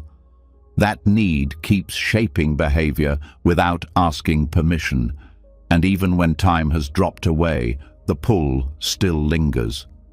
What is it? This is where Buddhist psychology offers one of its most haunting metaphors, the hungry ghost realm. In Buddhist cosmology, it's not a physical place. It's a state of being, a realm inhabited by beings with enormous stomachs and tiny mouths, always starving, always reaching, never satisfied. Their suffering isn't because food doesn't exist. It's because they can never get enough of it. Their craving distorts their capacity to receive. This metaphor, though ancient, has become one of the most accurate reflections of modern life, because many live as hungry ghosts without knowing it, not in supernatural realms, but in the realm of endless scrolling, constant comparing, chasing more followers, more likes, more things, more validation. But no matter how much comes in, the emptiness doesn't fill, because the mouth is too small, because the craving has rewired the nervous system to expect more than it can ever actually use. And this is not a judgment. This is a reflection. Because the hungry ghost isn't evil. It's wounded. It's misunderstood. It's built from emotional scarcity. Moments in early life where needs weren't fully met, not just physical needs, but the need for safety, attunement, presence. That lack creates an imprint, a subtle wound that says, I don't have enough, or worse, I am not enough. From that wound, craving grows. But modern craving doesn't look desperate. It looks normal. It's woven into the culture. Constant updates, notifications, status, consumption. People laugh about doom scrolling. They joke about refreshing apps. But underneath the humor is a nervous system that no longer knows how to rest. This is the hungry ghost in disguise, the ache that keeps checking the phone, not because there's something to see, but because something inside feels unfed. The mind doesn't need more data. The body doesn't need more caffeine. The heart doesn't need more digital attention. But the wound has been layered over with stimulation. And stimulation becomes a substitute for nourishment. The tricky part is that it works, briefly. The scroll gives a hit of novelty. The like gives a flicker of importance. The purchase gives a moment of control. But the relief never lasts. Because it wasn't feeding the root, it was feeding the craving. This is what the hungry ghost realm teaches so powerfully, that suffering comes not just from not having, but from the inability to receive. from the distortion of the channel, from the small mouth, not the big world. And that distortion can be rewired, not by resisting craving, not by punishing it, but by bringing awareness to it in a new way, noticing what drives the reach, sitting with what rises before the scroll, listening to the feeling that precedes the habit. That moment between urge and action is where healing begins. Because the craving is not wrong. It's a signal. It says something inside is aching, not for distraction, not for noise, but for presence, for connection, for enoughness. When that signal is seen clearly, the urge loses power, not because it disappears, but because it's no longer mistaken for truth. The craving isn't who you are. It's what the nervous system learned to do to feel safe. And it's possible to teach it something else, to pause instead of grab, to breathe instead of refresh, to feel instead of scroll. This doesn't mean you'll never reach again. It means the reach will no longer define your worth. And in that shift, the subconscious begins to reprogram itself. Not through discipline, through understanding. Because when craving is met with kindness, it begins to dissolve. It doesn't need to be filled. It needs to be seen. This is why deep practice, including mindfulness during sleep, can change craving at its root. Because the hungry ghost lives not in the logical mind, but in the emotional memory. In the layers of subconscious thought that say, I must keep searching or I'll be left behind. Those layers can't be argued with, but they can be soothed.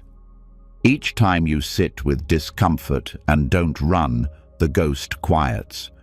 Each time you meet loneliness without reaching for artificial comfort, the mouth begins to grow. Each time you tell yourself, this ache doesn't need to be fixed, only held, the system begins to heal. Craving loses momentum when awareness becomes more interesting than stimulation. It loses fuel when presence is felt as safety, not absence. It stops controlling when the heart starts trusting again. This is not quick work, but it's real work. It changes how you eat, not because of willpower, but because your body begins to crave differently. It changes how you consume content, not because you delete apps, but because your nervous system no longer panics in silence. It changes how you relate, not because you become aloof, but because you're no longer trying to extract validation from others to prove your worth. This shift is subtle, but over time you feel it in your body. Less tightness, less urgency, less buzzing, more breath, more pause, more grounded choice. You might still use social media, you might still buy things, you might still feel lonely, but the experience no longer owns you. It passes through, like weather, like breath, like any other conditioned pattern. The hungry ghost isn't banished, it's fed the right food, and eventually it stops being a ghost. It becomes part of you again, integrated, whole. This is the beauty of Buddhist teaching. It doesn't shame the craving, it meets it with insight, with gentleness, with truth. And in that meeting, transformation happens. So tonight, as your body softens and your mind releases its grip, let the cravings rise if they want. Don't follow them, don't fight them, just let them float. Let them show themselves without trying to fix or feed them. They're not evidence of failure, they're invitations. To stop chasing, to stop proving, to stop running, and simply rest. Because in this moment, nothing is missing. And once the craving has been seen for what it is, not a flaw, not a failure, but a deep call to return to wholeness, something quieter begins to rise beneath it. Not more desire, not more reaching, but a new kind of question. One that's rarely asked when the noise is loud. What truly matters? What deserves attention? What still feels urgent when all distraction falls away? That question can't be answered through more scrolling or grasping. It's answered by something else entirely. By remembering that time is not endless, that every moment is borrowed, that the life being lived is not a rehearsal. And from that memory, a deeper kind of presence emerges. This is where death meditation begins, not as fear, but as freedom. Contemplating death is not about morbidity, it's about clarity.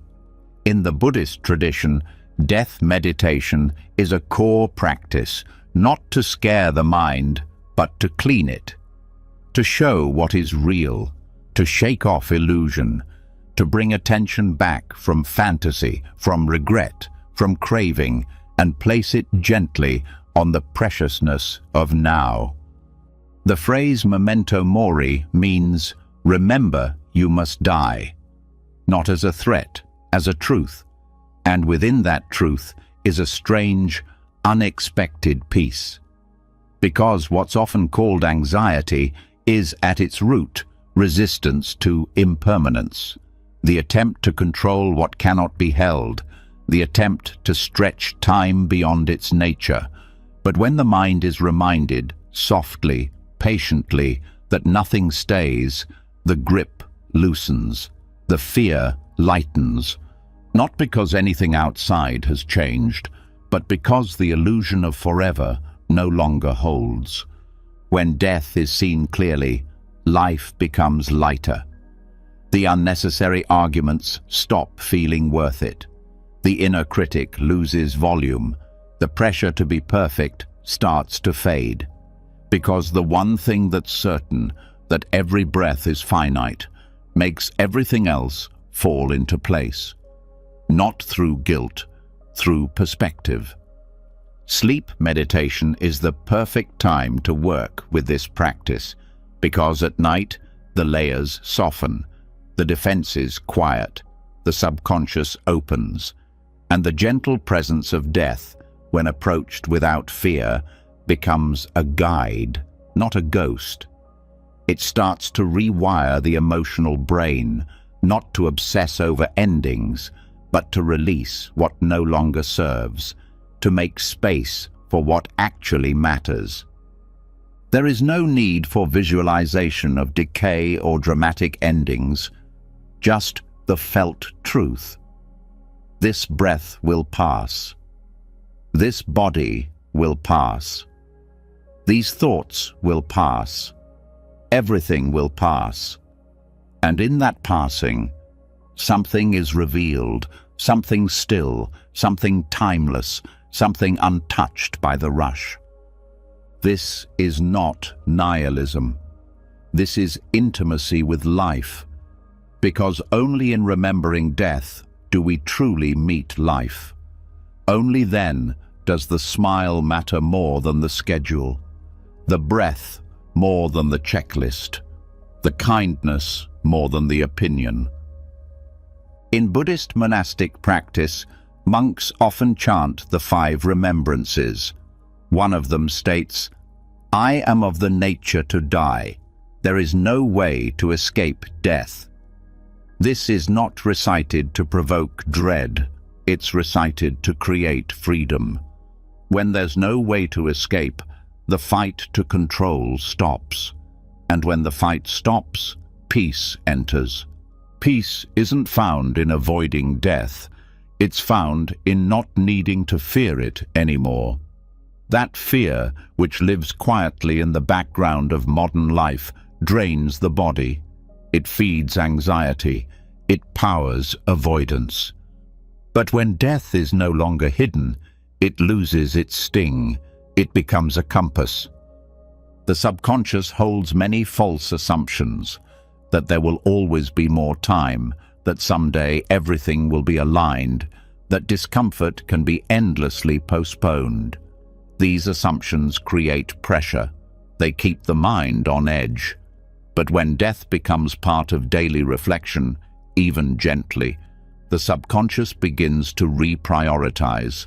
It starts to value presence over perfection, gratitude over possession, stillness over busyness. This doesn't lead to passivity. It leads to alignment. You start to act not out of habit, but out of meaning. You stop waiting for the right moment and start living the one you're in. You stop saying later and start saying now. Even relationships begin to shift. The need to win the argument fades. The desire to be right weakens. What rises instead is tenderness, a desire to leave things in peace, a refusal to waste time on resentment, because the clock is always moving, and nothing guarantees another chance to forgive. Death meditation also changes how suffering is held. Because when everything is seen as temporary, even pain becomes manageable. You stop asking, "When will this end?" and begin saying, "This too is passing."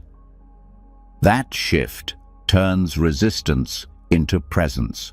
It doesn't numb the pain, it softens the fight. Sleep becomes sacred in this context, no longer just recovery, but surrender.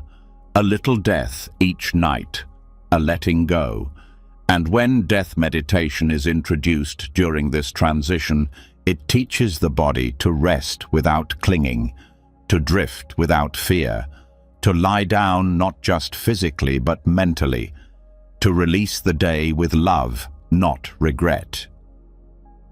And in that release, the deepest programming begins to shift, because the mind learns that letting go is not failure, that endings are not punishments, that impermanence is not loss, it's space, and in that space, life returns, fresh, real, unburdened.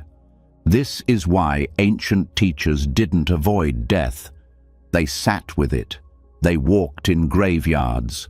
They meditated among ashes, not to dwell in sadness, but to wake up, to shake free from illusion, to remember that each moment is both fleeting and full. The lotus blooms not because it will last forever, but because it doesn't.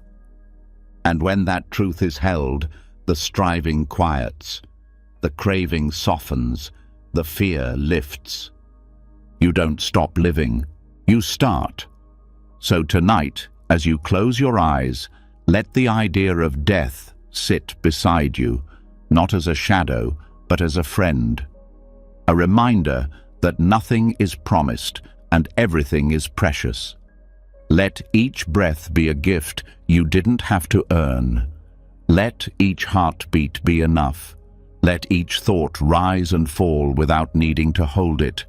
There is nothing to chase, nothing to fix, nothing to fear. Just this moment, just this life, just this breath. And now we continue. And once death is no longer hidden, once it's brought close, seen not as something distant, but as the silent context behind every breath, clarity rises. A calm that doesn't come from denial, but from contact. A kind of stillness that begins to rearrange priorities at the root level. Because when the mind fully accepts that nothing is permanent, everything begins to matter differently. Suffering softens. Joy deepens. Time stretches out, not in duration, but in depth. And from that space, a question begins to form. If death is inevitable, what is it that keeps life spinning in confusion? What keeps the mind trapped in cycles of reaction, longing, and fear? The answer lies in a symbol that has been passed down through Buddhist teachings for centuries: the wheel of becoming. The Bhava Chakra, often called the Wheel of Life, is not just a religious image, it's a psychological map, a mirror of how consciousness functions when it forgets itself, when it moves through automatic loops without awareness. On the surface, the wheel shows 6 realms, traditionally interpreted as literal worlds in which beings are reborn. But deeper teachings point to something far more immediate. Each realm is not a place, but a state of mind. Not somewhere a soul travels after death, but a pattern the mind enters while still alive. This wheel turns every day, every moment. Because the mind, unless trained in presence, spins. It moves through joy and despair, grasping and resistance, peace and torment, without knowing why. The teachings say, look here. See these realms not as myth, but as reflections of your own experience. Once they're seen clearly, they can be exited, not physically, but psychologically. That is liberation. At the top of the wheel sits the realm of the gods, a state of pleasure, comfort, success. This is the mind when everything is going right. The body feels good. The surroundings are easy. There's a sense of lightness. But this realm has a hidden danger: complacency. The God realm creates the illusion that peace is permanent, that this good feeling is deserved and will last. But underneath, a subtle fear begins. Because the mind knows, even if unconsciously, that things change. And the more attached to the comfort, the more painful its eventual loss. In this way, the God realm isn't freedom, it's fragile. Next is the demigod realm. Here, the experience is similar to the gods, still pleasant, but now it's mixed with comparison and competition. The mind feels like it's winning, but always looks over its shoulder. There's tension, a need to protect success, a jealousy of others. This is the realm of ego-based striving. Even victories don't satisfy for long, because underneath the pride is fear of losing status. The psychological grip tightens. Then comes the human realm. This is considered the most balanced, not because it's the happiest, but because it holds both joy and pain. It's the realm where self-awareness can develop, where growth is possible. The human realm is marked by longing, not always craving, but the deeper ache to understand, to connect, to awaken. This realm holds suffering, but also the capacity to reflect on it. This is why so many teachings emphasize human birth as rare and valuable, not because it's easy, but because it offers the tools for transformation. Below that is the animal realm. Here, the mind is ruled by instinct, habit, fear, the need to survive. Comfort and familiarity are prized above reflection. There's no curiosity, only repetition. This is the mental state of sleepwalking through life, doing what's always been done, avoiding what's unfamiliar, reacting without understanding. There's safety here, but no freedom. Deeper still is the realm of the hungry ghosts. Already explored in depth, this realm reflects the mind caught in scarcity, the belief that nothing is ever enough, that fulfillment is always just one step away. This is the mind that keeps reaching through consumption, validation, fantasy, but never feels full. It suffers not because the world withholds, but because the wound of lack shapes perception. And at the bottom is the hell realm. Not eternal damnation, but the state of mind where suffering feels overwhelming and endless. Rage, despair, terror. The mind here is inflamed. It lashes out or collapses. There's no space, no breath.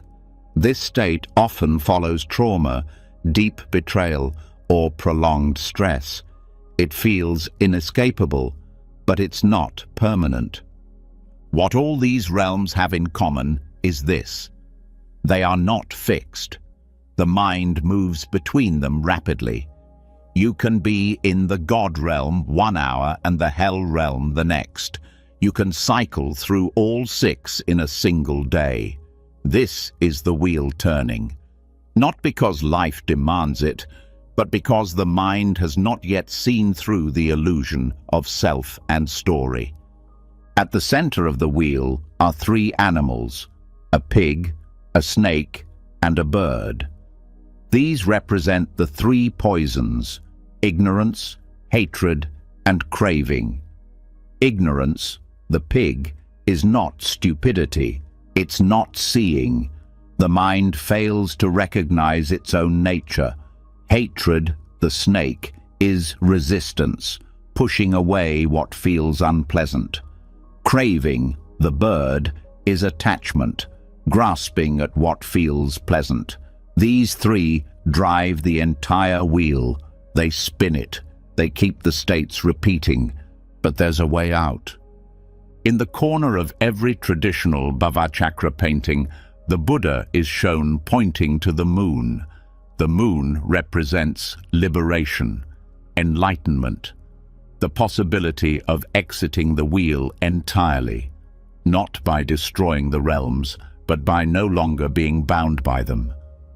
And how is that done? Through awareness, through seeing, through training the mind to recognize the state it's in without becoming it. When you feel the grip of jealousy, you name the demigod realm. When you feel the fog of habit, you notice the animal realm. When despair rises, you meet the hell realm with breath. This naming doesn't fix the state, but it removes the unconsciousness. It puts a gap between the feeling and the identification. And that gap is freedom. Eventually, with practice, the mind stops being tossed by the wheel. It still feels, still reacts, but there's space, a witnessing, a knowing that this too will pass, that none of these realms are personal. They are patterns, not prisons. This shift can't be forced. It grows with patience, with sleep meditations that reintroduce the truth gently, that remind the subconscious, you are not the craving, you are not the rage, you are not the despair, you are the space that sees all these things rise and fall. And from that space, choice returns, not control, clarity. Even dreams begin to shift when the wheel is seen clearly. Nightmares may still come, desires may still appear, but the dreamer begins to recognize the pattern, and even in dreams, the wheel loses its grip. Waking life softens too. When the mind no longer believes in permanent identities, winner, loser, victim, hero, it stops taking the ride so seriously. It learns to bow to each moment, not fight it. This is the liberation the wheel points to, not escape from life, but freedom in the middle of it, peace that doesn't require conditions to be perfect. So tonight, let this ancient symbol speak not in myth, but in memory. Let the mind show you where it's been clinging, where it's been spinning, not to shame it, but to understand. Because once you see the wheel clearly, you no longer have to be inside it. You can rest in the stillness, that never spins. And now, here you are, still breathing, still listening, but not quite the same. Something inside has shifted, quietly, gently, deep beneath the noise, not because of one moment, but because of all of them. The mind has traveled through samskaras and silence, through karmic echoes and craving ghosts, through death and time, and the wheel that turns when no one is watching. And somewhere in that journey, you remembered what was never lost, your capacity to witness, to soften, to let go. You've explored how suffering doesn't need to be feared, only seen, how identity is not who you are, but what the mind keeps repeating, how even in sleep, even in silence, even in pain, transformation is happening, not because you're forcing it, but because you're finally allowing it. You've met the echo of past imprints, dissolved the illusion of time, sat with death as a teacher, and held craving without being consumed by it. You've learned that liberation isn't loud, it's quiet. It's in the gap between thought and action, between story and presence, between resistance and rest. That's where reprogramming happens, not overnight, not with pressure, but with awareness, practiced again and again until it becomes the new default.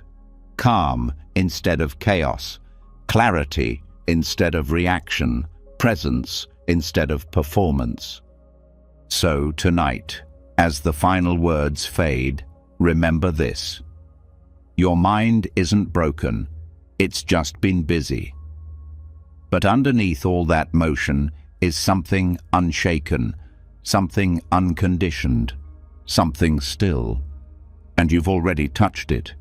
If this journey spoke to something deep inside you, leave a comment below with the words, "I am rewiring."